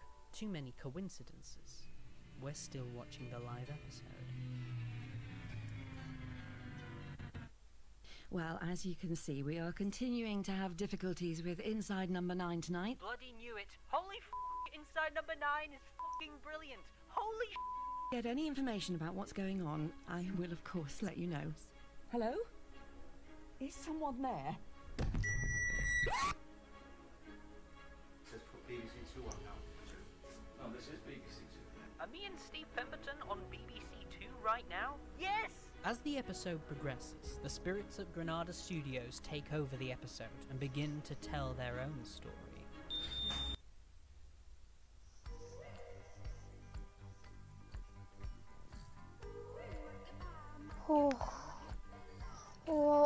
I can't even be bothered to switch the ads. This is insane. Oh my god, this is. I'm gonna mute the audio, but that is insane. Steve! You have to leave this site. There's been an accident! 22,000 bodies. It's something that could have only been experienced on the 28th of October, 2018.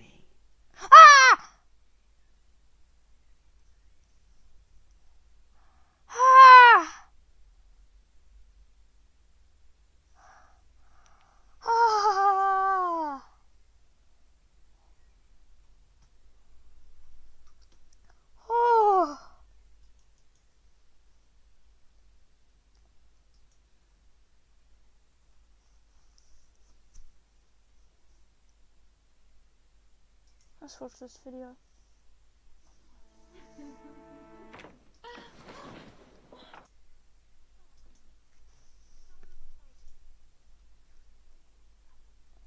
Oh, I think I know who this is.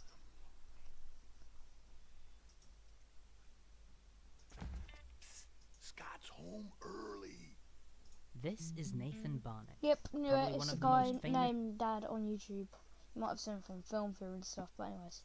Individuals you've never heard of. From appearing in popular GIFs, to pulling dangerous stunts, to commercials and TV shows. He's been around for quite some time, and yet, there was one moment where he almost lost everything. This is the story of Nathan Barnett. So essentially he also has a YouTube channel called Dad that Film Theory has done a lot of videos on, which are actually really good, so I recommend you watch them. But anyways, carry on. Let's carry on. Before we continue, I have a question for you. How many of you watching more often than not listen to my videos in the background while doing something else? This is something that I do a lot with YouTube videos too, and that's why this video is sponsored by Audible. Audible is the leading you to purchase slip-on while I'm wanting to get round to this one of J only came out trial or take it on any. But like, I'm that guy that everyone's seen, but no one knows who they are. It's like, oh, that's that guy. That's that weird bald guy that's always dancing. Nathan Barnett is a filmmaker, a stuntman, a dancer, and a content creator here on YouTube. In fact, he's been on here since the dawn of its creation. My friend Paul, who's a director that I've worked with in the past, he's like one of my oldest best friends from Massachusetts. Then YouTube came out and I loaded a video on his channel in 2005.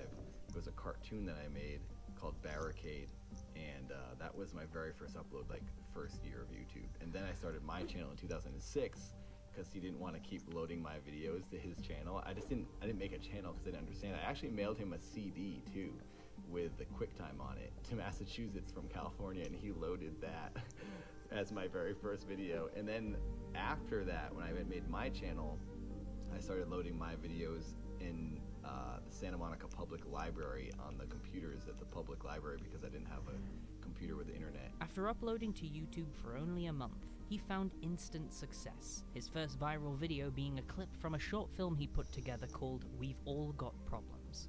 And it was me on a pogo stick with my brother timing me with a stopwatch, and then I throw the pogo stick and it hits a guy in the face, and it's just kind of like a random moment that I thought worked as a video. So I put that on there just because I was trying to load some of my older things on YouTube, and that got like over 300,000 views in 2006, and I had no audience. It was like no subscribers, and it was crazy to me. I was like, this is insane how many people have watched this. So right away it happened, and I was like, okay, I'm gonna load everything to here. And then I started doing more characters, and I had a lot of characters. I was performing at the Upright Citizens Brigade, so I was always workshopping things, and then everything I did live at the theater, I would then go and film in a video and put it on the internet. And then when it really started taking off was a character I did called Trail Luaus, who was the self-proclaimed spokesperson for Skittles, and he can't even say the brand right. He says Skittles. So he's basically like a crazy guy in a back alley filming himself making commercials for a major company that doesn't need commercials, but he just really likes the candy. Hey, it's me, it's Trail Wow. Give me a tasty Skittles ghost. And those got a lot of attention, and Skittles actually made me the spokesperson for Skittles for an entire year. And I got a Skittles vending machine, a boom box. It was a competition for a fan to fly out to LA and be in a commercial with me. They really jumped on board, so that was pretty wild. That's really cool. And then from there, that was like 2008 or something, and then the commercial happened in like Skittles 2011. So to from do. there, things just started kind of going crazy. And a lot of the characters I would do would get more attention because there was more people watching. One of his biggest characters to date being Keith Apicary, a character that he's played so convincingly over the years that some people to this day don't even know that Keith is a completely fictional character. For a long period of time, Nathan preferred staying in character no matter the circumstances, and in some cases he still does. He had many videos on his channel where he would actively interact with the public and celebrities in character, which, not surprisingly, has gotten himself into some trouble by doing it.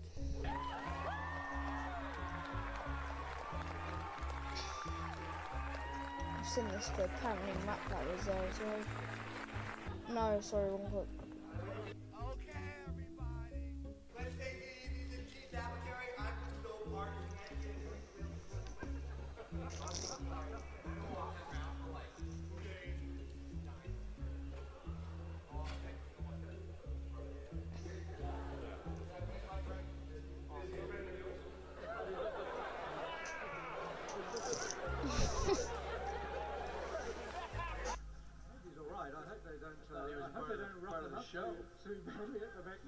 He's been thrown out of Comic-Con for climbing the building, even shattering his foot. Oh after yeah, jumping this is where Matt Bell was on this time. Look at this guy. Probably a good time to say, please don't do this yourself. Nathan is a working professional and has been doing this for the majority of his life.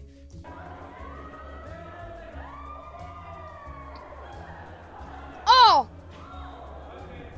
Nathan seemed to be riding at an all-time high and was even starting to make brief appearances in TV shows and commercials, but around 2012, a shift started to take place on the internet. The popularity of Facebook and Instagram kickstarted multiple accounts created by individuals that would dedicate their time to posting compilations of funny videos and images they found entertaining online. Problem is, none of the content they shared would get credit, and because this was a new thing, there were no rules or places to report this content. So, these accounts would actively get a way of stealing content from other creators, not giving them any credit, and then making profit off of it too. Due to Nathan's content involving extreme stunts and funny dancing in So basically, Dream Assembly clip channels. public, he was one of the biggest targets for this. Of like the early 2000s.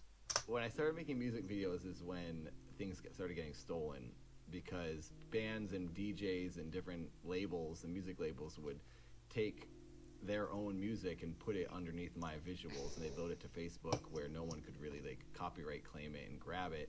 And I started seeing them. People would start tagging me in these videos from bands, and there was one band that it's a DJ that was really big, Afrojack, I think it was, had like 10 million views on a video that was all me, and it was all my filming, all my editing, and these videos would take me a month sometimes to film, and I'm trying to make a living off. Wait, who's Afrojack? If he's probably big. It's probably really stupid me saying that. I don't know who he is, but This, and now these people are taking them, all my work, and loading it to Facebook, and they're getting 10 times more views, and I'm not even getting credited. So then I even like tagging me, which would be amazing, because then I would go up so many followers, and they'd find my original videos and my other work, and it was a real big bummer. And there was a time where my manager and I had an email list. Every time we found one or someone told us about a different video that was stolen, we'd add it to the email list. And there was like 100 different, like some of them are pretty small people with no views, but that we added every single one.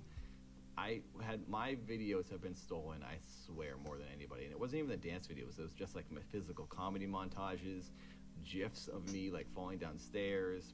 I have these videos called Gymnasty, where I'd throw myself around gymnastic studios and just get hurt. People would take that and put music to it. Party Hard is like the GIF, and then it's been used for many different GIFs, but it's a video I did called the No Bones Dance, and actually Fortnite ended up taking it and using it and calling it the Boneless Dance, and even the music is the same from my video. So my stuff started getting stolen a lot, and that started around 2012, and it's still going on today. While these videos were getting attention from all these other places, Nathan's main channel received the complete opposite. And in 2014, YouTube's algorithm began pushing his channel to the side and started favoring more fresh and upcoming content. I feel like in 2014 to like 17 is when I was really trying to, I was struggling to like... 2014 was 7 years ago. What? Keep my Nathan channel afloat. Like I would put videos out, but no one would see them, no one would get notifications, and I'd make posts, and I'd make posts on Twitter and Instagram, and people would say like, oh, I didn't even know you were uploading still. YouTube didn't tell me. So I was kind of like victim of the algorithm, I guess, of no one knowing I was uploading, and people would keep tweeting me saying, when are you going to do a new Trailer House video? And I was like, I just did one this week, and they were like, oh, I didn't know. So I was really disheartened with putting effort into my videos and filming them and doing all this work to like not get any views. I was just kind of like, this isn't working. And that I'm an actor, so like I rely on like getting acting work and then making my YouTube videos when I'm not, getting work or there's no auditions. So if there was a point in 2017 where I hadn't booked a job in a while and I had $1,000 left and my rent was $1,500, I didn't know what I was going to do, and I wasn't making anything off of YouTube because no one was watching the videos. And I actually bought a van. I sold my car and I bought a van in anticipation of having to move into it in a couple months because I didn't have enough money to pay for rent anymore, and I didn't know what was going to happen. So, and this was right when I had just filmed a batch of dad videos, and I was editing them. And I thought, well, I'll upload these videos, and I actually thought about how I might have to go to the library to like upload more videos, because I'm always going to film stuff and edit things and load stuff. Even if I was homeless, I would still do it because that's like what I want to do.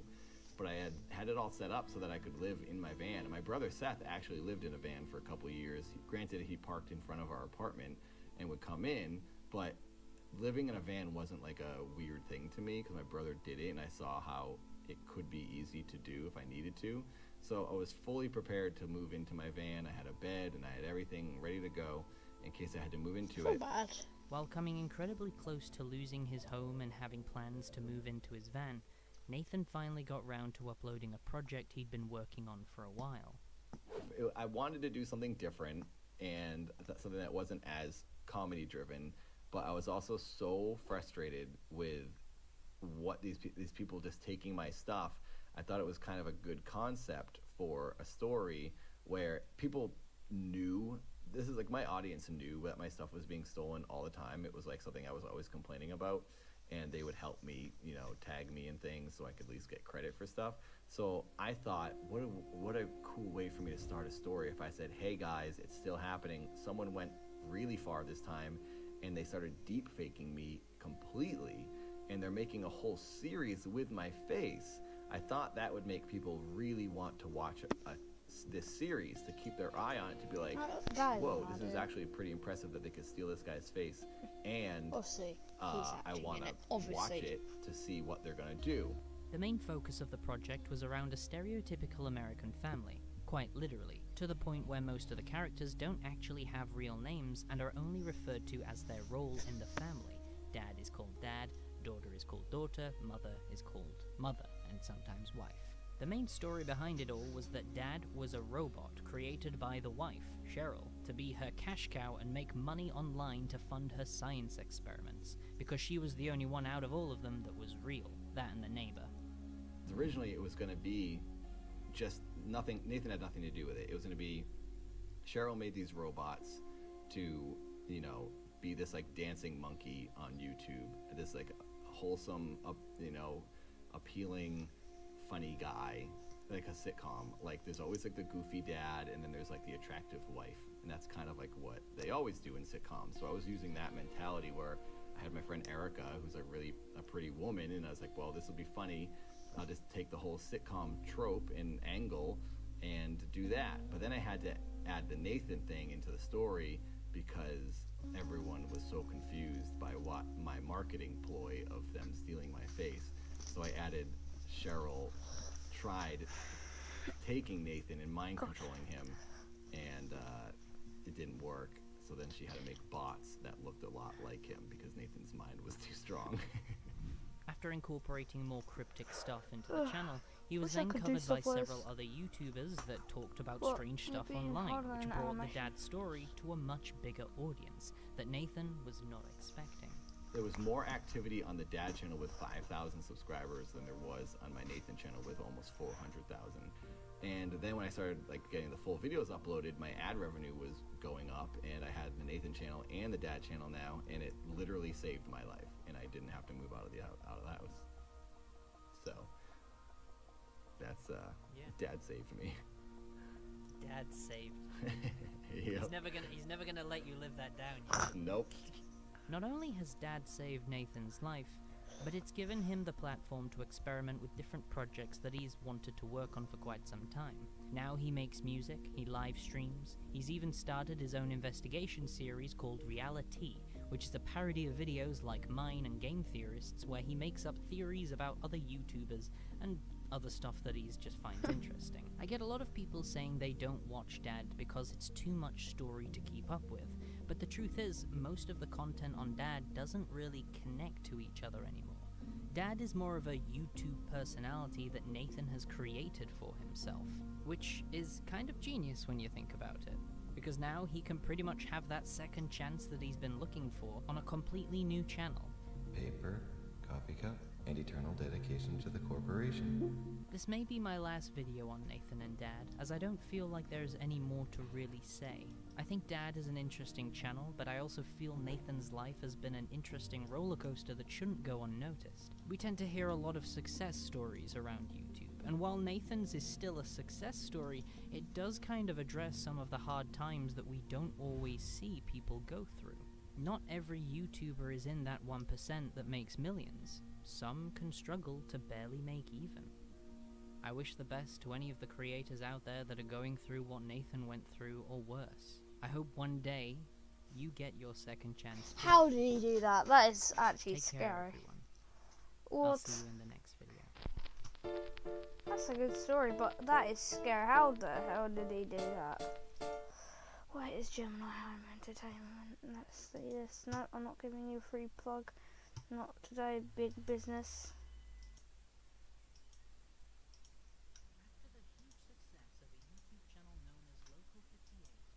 Similar channels began crawling out of the woodwork, claiming to have found lost media between the 1930s and 80s. While many of these started out as carbon copies of Local 58, quite a few have managed to steer away from the original idea and tell their own story. And there is one out there that has intrigued me more than any other.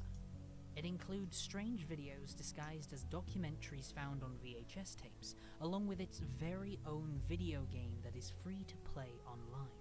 Prepare yourselves. We're about to enter the universe of Gemini Home Entertainment.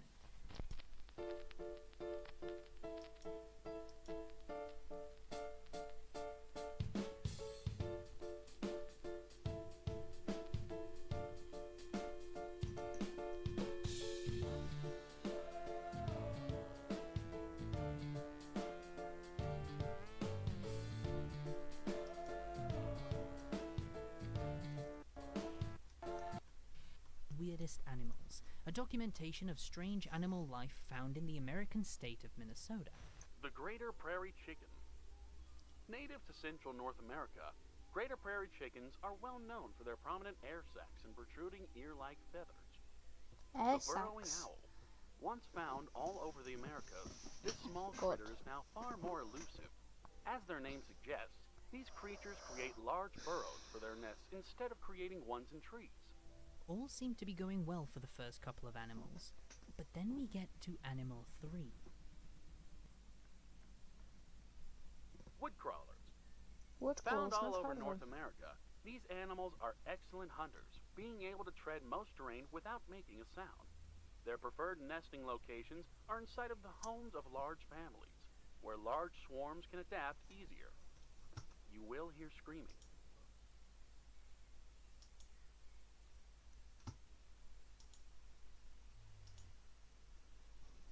They stole their voices. What?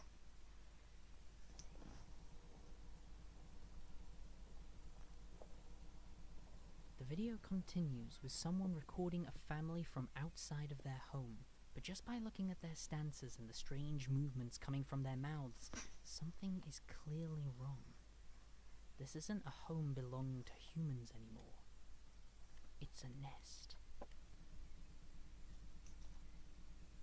Burn the bodies, lest they stand up again. It ended shortly after our cameraman was spotted, leaving us to wonder what exactly happened. The next 4 videos, Storm Safety Tips, The Deep Blue, Artificial Computer Learning, and Our Solar System, may appear to not be connected on the surface, but all serve a purpose to the story. For example, Artificial Computer Learning introduces us to a company known as Regnad Computing, Regnad being danger spelled backwards. The company have been specializing in artificial intelligence using what they claim to be revolutionary methods. They demonstrate this technology by having the system complete a children's story after only being given one sentence about a man named Jack. Each time they do this, the story becomes more cohesive, but at the same time, more sinister. Constantly talking about the demise of Jack and his friends, leading to the final story having nothing to do with Jack and simply asking us, do we see the hungry eye? The hungry eye is foreshadowing the events in the Our Solar System video, which goes through each planet one by one with an interesting fact we may have not heard of before. That is, until we come to Neptune. It tells us there's a storm raging on. It's mutated.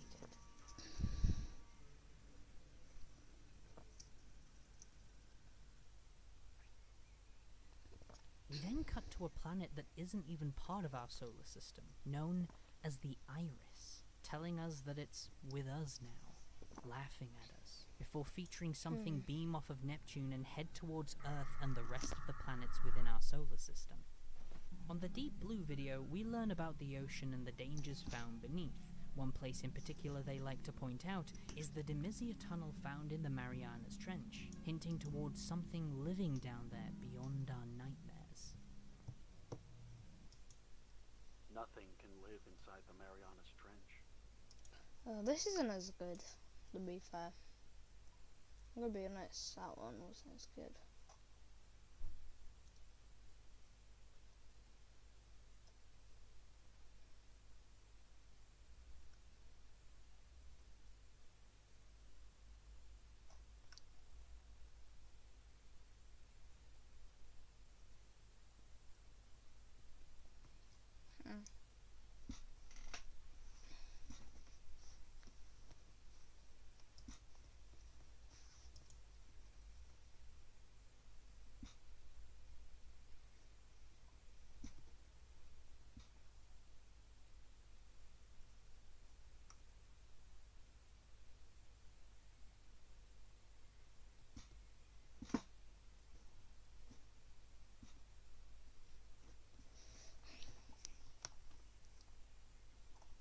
I'm gonna watch another. Oh.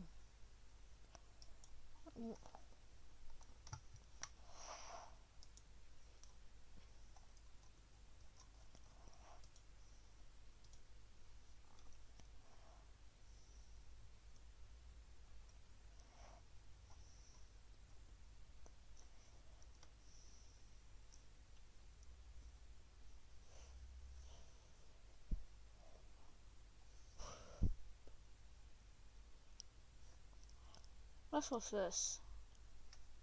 Hello and welcome to the original podcast, where it's anything but.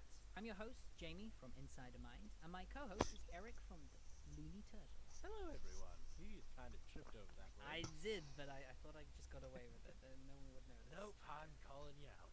And today... The best of friends. The best of We are friends. the best of friends. Oh, yeah.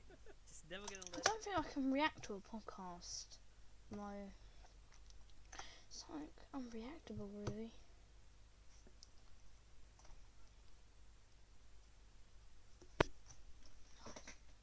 I'm live streaming.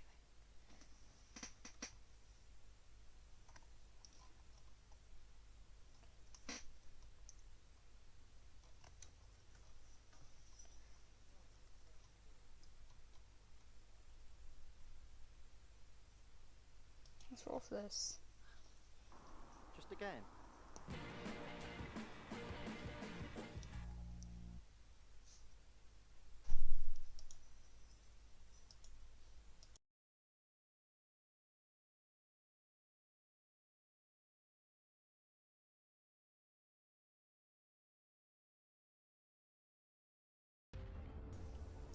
Alright. Let's watch this. Hey everybody. So, mascots. They're something we've all just kind of gotten used to. But if you think about it, they're kind of bizarre to begin I with. made a video about I mean, mascot you have before. a product or a team That was an old one. I standing don't as its even know own if it sort still of thing. exists. And then you just have, like, an animal or some bizarre construct that's supposed to represent it somehow. It's weird, but mascots are one of those things that are just considered normal, simply because they've been around for so long. Over 100 years, in fact. The term is derived from the 19th century mascotte, generally used to refer to a good luck charm or talisman. The first mascots were for sports teams, and strangely enough, for the first few decades of their existence, they were almost entirely actual people or live animals. Wow. Except for the Chicago Cubs, who opted instead for this unique fellow who looks like he would rip your intestines out as soon as you turned your back. Anyway, my point is that mascots have been around for quite a while, and in that time people have come up with some very unique ones. A lot of the most well-known mascots in our modern age are those for food, and there are quite a lot that probably come to mind. They range from ones that make sense but are terrifying, to ones that make sense but are just kind of sad, to ones that make no sense but are also terrifying and somewhat sad. Basically, any way you look at it, you lose. Some of the most infamous food mascots in history have come from none other than McDonald's, and they've cranked out quite a few in the past half-century. Now, there's a lot to be said about McDonald's itself. I'm not even going to get into that here. But you can't deny MCD has had quite a few mascots that have gone down in history for one reason or another, and not always for a good one. Today I'm joined by Ryan, Arthur, and Chris to talk about some of our favorites from the constant stream of recognizable and not so recognizable faces McDonald's has pumped out, for better or for worse.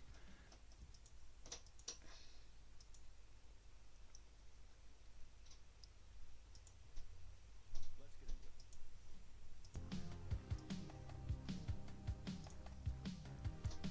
Let's go about all McDonald's mascots. Now, you may not know this, but Ronald McDonald was, in fact, not McDonald's first mascot.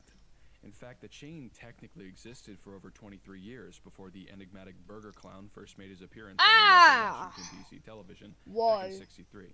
So how did the restaurant possibly manage to sell products for 2 decades without Ronnie hawking their wares? Well, as it turns out, he had a predecessor. You see, McDonald's primary selling point throughout the mid-20th century was its legendary Speedy delivery system, which was essentially a fancy term for having customers walk up to a window and having like 4 things on the menu. In order to represent this efficient method of service, McDonald's came up with Speedy, this little dude who was unfortunate enough to have a burger for a head and was supposed to advertise the expedience of McDonald's somehow. Although he didn't really do much beside hold up signs and point to random things, Speedy served his purpose pretty well for the time he was used. He remained the mascot for close to 20 years before he was eventually removed in '62 due to a combination of being confused with an Alka-Seltzer mascot and being overshadowed by the now famous McDonald's M. Let me reiterate, this dude got overtaken by an M. Anyway, he wasn't long for this world to begin with, since Ronald's introduction was right around the corner, but he did his job and he will forever be remembered. Godspeed, Speedy. Godspeed. Ronald McDonald made his first appearance in advertisements and commercials in 1963. He looks drastically different from the loving clown we know today, but he bears a soda cup on his nose and wears a food tray up on his cranium. Originally, Mr. McDonald was based off of Bozo the Clown, whose actor also played the early versions of Ronald. Well, thank the heavens, McDonald's rebranded Idiot Ronald, then officially phased that idiot out of marketing in 2016. My first interaction with this form of Ronald was when I was sleeping in the middle of the night. I wake up and he appears at the end of my bed. He's terrifying. I'm pretty sure he fucked my dog as well. Patch of living and talking hamburgers from the 1970s McDonald's show, McDonald's Land. The simple appearance of having a hamburger with beady googly eyes was supposed to make them look very cute and cuddly, but rather made them look lifeless. There's not much information about these characters on the wiki, but it does state a commercial showing of the hamburger patch was shown as evidence as a part of the British McLabel trial. This mascot was used as evidence in a real trial against McDonald's. The prosecutors made the point how it's not appetizing to chew. AFK.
This is the last video of the stream, by the way, guys. There might be a stream later on today or tomorrow. There will definitely not be. There might be one tomorrow morning if I can fit in the time. So won't be able to do another stream till maybe Friday afternoon. I'm not sure because I'm busy. But anyways. To how in certain episodes Ronald McDonald picks them right off the stem and eats them. In my opinion, the idea of having a television show What? based off of fast food chain is just preposterous. Almost as dumb as making Funko Pops out of chicken nuggets. Wait. So, what is a fry kid? That's probably not a question you've asked yourself at any point in the near past. But it's one I was definitely asking when I saw them on the conveniently organized McDonald's wiki page for characters. Yes, that exists. Now, some of the fellas on this list, like Speedy, I'd at least heard of, but these things were totally unfamiliar. So, what are they? Well, they're these I've got little Funko Pops of pom-pom those demons with things. soulless eyes who are, through some bizarre leaps of logic, meant to advertise French fries. Don't ask me how, I really have no idea. They were originally named the Fry Goblins, were later renamed to Fry Guys, which is the best in my opinion, and finally settled on Fry Kids. They can move around, blink, and overall just create a general sense of unease and terror. They can also break it down like nobody's business, but that's besides the point. How these things managed to survive for a solid 36 years before being phased out in 2008 is completely baffling. But rest assured, they have been put away in the darkest corners of the McDonald's supply closet. At least, I hope. I have to say though, these people do like to share their ads. As a side note, there is a 15-minute page on the video. McDonald's wiki called the McGangbang. It's second only to the aforementioned characters article in popularity. I don't know why I included this, I just felt like it needed to be mentioned. Sunday was Ronald McDonald's pet dog in the late 90s and early noughties, notably as a puppet in the intro to the first 3 direct-to-video tapes of the Wacky Adventures of Ronald McDonald series, until he became a cartoon in the other 3. The McDonald's wiki describes Sunday as a white-brown spotted creepy dog with a blue nose, a red mouth and a tuft of red hair on his head and tail, who speaks in a dull, monotone voice, making him sound like he's depressed in some way. The use of the word creepy there is inarguably spot on, though they don't really pinpoint the main reason for this in their further description of the character, so I'll give it a go myself. Sunday is a clown dog who has fucking human teeth. Ask your parents for a McDonald's Sunday, kids. Your sleep paralysis demon told you to. So I'm going to start off by talking about Sunday's live-action puppet form, as it's his most well-known and also most abhorrent. And I use the word abhorrent as it's intended. With a quick Google search, you can find pictures of the Sunday puppet that are so morbid that without previous knowledge of the character, you'd probably genuinely assume that it was intentionally made to be creepy, like a Halloween prop or something. But no. This is straight up the best thing that the McDonald's design team could come up with for a canine counterpart to Ronald. It's a dog based on a human, so naturally he'd have human teeth, right? I do not understand the thought process behind that, and I swear animatronic or animated animals with human teeth is like a thing around this time period. Getting a bit off topic now, but I recall seeing a co-op advert from 2001 that features CGI bees with full sets of human chompers. Credit where credit's due though, I guess. That dull monotone voice acting that the McDonald's wiki describes certainly makes the character less awful if you actually watch an episode of the show, which unfortunately in research for this video I've done. I think if he'd shared the kind of goofy voice and attitude that Ronald himself has, the character would have been even worse. Now, funnily enough, the puppet of Sunday wasn't just controlled by some random puppeteer off the street, but was actually portrayed by the late Vern Troyer, best known as Mini-Me in the Austin Powers films. Safe to say this wasn't his finest moment. The puppet moves very awkwardly a lot of the time, especially in the way he walks. It looks incredibly stiff. I'm not a puppeteer in the slightest, but it does look as though that fault lies in the design of the costume and not the way that Troy manoeuvres it. While the cartoon version of Sunday is far from a nice looking character, maintaining all the strange clown makeup that just does not belong on a dog, it is slightly less nightmare inducing. That whole idea of semi-CGI, semi-live action intros to the first 3 episodes of Wacky Adventures are just very uncanny valley all round, but the final 3 are a bit warmer thanks to their fully animated nature. That is, if you can call anything that a company like McDonald's is behind warm. The wiki also claims that all his appearances besides the Wacky Adventures series were alongside Ronald Sorry and about various that. I didn't know McDonald's the video. commercials throughout the I 2000s. didn't This switch time my is a scene. real dog, Sorry about so that. presumably not half as strange as the other 2 variants. However, after quite some looking, neither Kieran nor myself could find one of these adverts, and thought it could be a possibility that the writer of the entry had mistaken them for a few adverts from the mid-90s, featuring a Jack Russell called Spot. That being said, the writers on the McDonald's wiki seem pretty passionate about what they do, so who knows. Oh, and to finish off, since I was originally the one to kickstart the whole Mac Tonight joke between the Blokery crew, I was offered to be the one to talk about him as well. But honestly, that's just too much McDonald's for one day. Alright, yeah, it looks like it's working. The Professor is a McDonald's mascot that appeared in the commercial Ronald Meets the Professor. In this scene, Ronald meets the Professor in a secret lab. Now, the Professor is a very interesting character. He has a white mustache that wraps around his head and connects to his hair. He wears plaid trousers and a classic fucking coat that's normal that you see in a lab. And the critical feature, I would say, about him is his intelligence. The Professor seems to boast an extremely high intelligence quotient. Not only was the technology that he possessed still being developed at this time, he managed to innovate the field and master it. The Professor created a machine that has the ability to respond to him. It seems sentient, and it's noticeable that it can dip McNuggets. That's its main purpose, but still very impressive. The Professor would most likely have a master's degree in mechanical, electrical, and computer engineering at minimum. Professor also seems to have created this machine by himself, which renders him a mastermind. The Professor was in the commercial in 1988, and he seems like a very ancient McDonald's mascot. You won't hear a lot about him, you won't see a lot about him, and I'm sure if you look him up, there's going to be very few pictures. In fact, most people wouldn't even render him a mascot. He's so minuscule, but he has appeared in one other McDonald's commercial, and I believe that renders him as a mascot. That renders him as a very ancient mascot, and due to him barely sliding over the lines, I think that makes him a strange mascot, a hidden mascot, a rare mascot, and a forgotten mascot. You know, when you think of McDonald's mascots, never think of the Professor. You know, maybe Mac Tonight before the Professor, maybe the Fry Kids, but never the Professor. Yeah. Also, if I get one more goddamn pop-up on my screen, I'm gonna call the Professor to...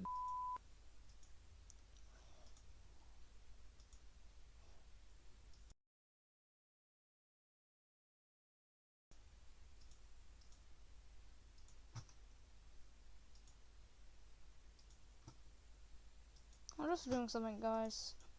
Sorry about that. I would skip the ads, but I'm just doing something for the stream.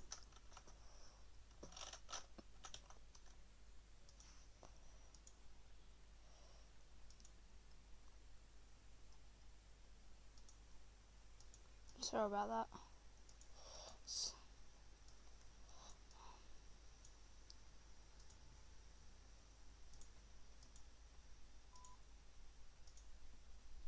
Now, forget about all the characters you've heard about so far. Forget the Professor, Speedy, Sunday, and the entire McDonald Land Rogues Gallery. Because in this vast and ever-changing world, there is only one mascot we really need. And his name is...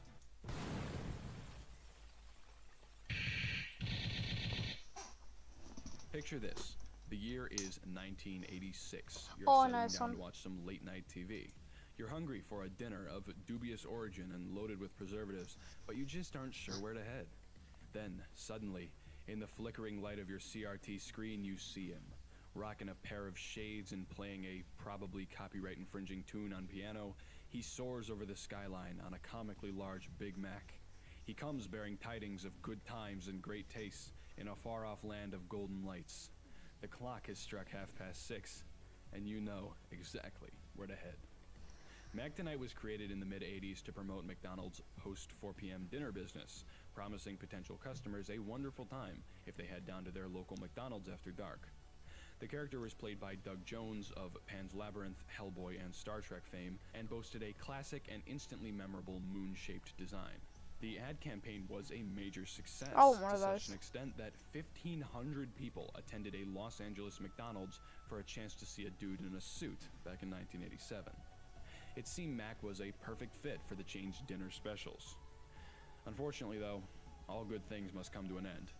In 1989, the character was forced into retirement after it was revealed that McDonald's had been using this song illegally, and in the early 2000s, Mac Tonight was, for some strange reason, co-opted into a hate symbol called Moon Man, which further tarnished the reputation of the character. I mean, I'm not even being sarcastic here. I actually thought Mac tonight was pretty cool, so the fact that a bunch of morons had to go and turn him into a hate symbol is both disgraceful and saddening. But we can always remember him as I he used to was, call him and Moon hope Man, that somewhere but out there he is don't still know playing that. his non-licensed Never song hate and him. heading for golden lights.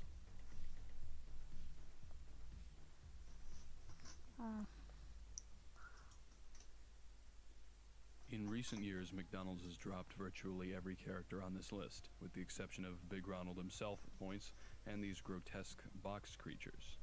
Some of these characters may be missed, some not so much. How a fast food chain with such an emphasis on expressionless conformity has managed to unveil such a bizarre and eclectic collection of mascots in years gone by is unknown. Let's be honest, McDonald's really ain't that great. Its mascots are generally nothing more than an ineffective attempt to convince the general public that they have the customer's best interests in mind. It's important not to forget that behind every Ronald and Mac tonight, there's a soulless megacorporation trying to sell you a hamburger and take you for the proverbial ride. But that doesn't mean we can't enjoy said ride while it lasts. Thanks for watching. Alright, I think that'll be the last video before I'm going on break for a while, so thanks for watching, and I'll be on break for it. So yeah, that's if my PC turns.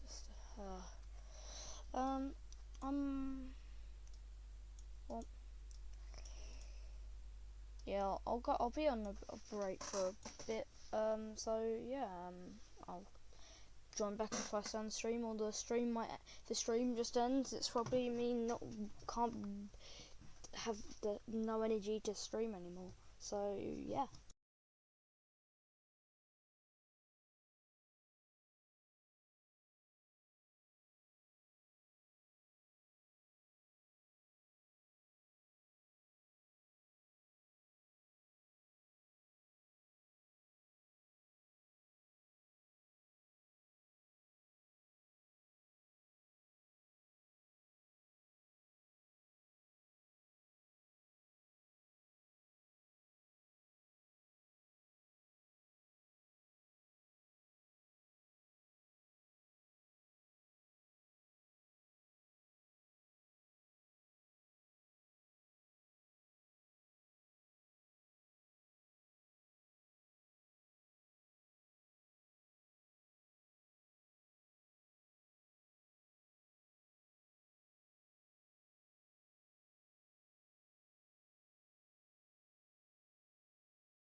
Alright guys, I can't really be bothered to do a stream any much longer. It's been 2 hours for God's sakes. I don't know when the next stream will be.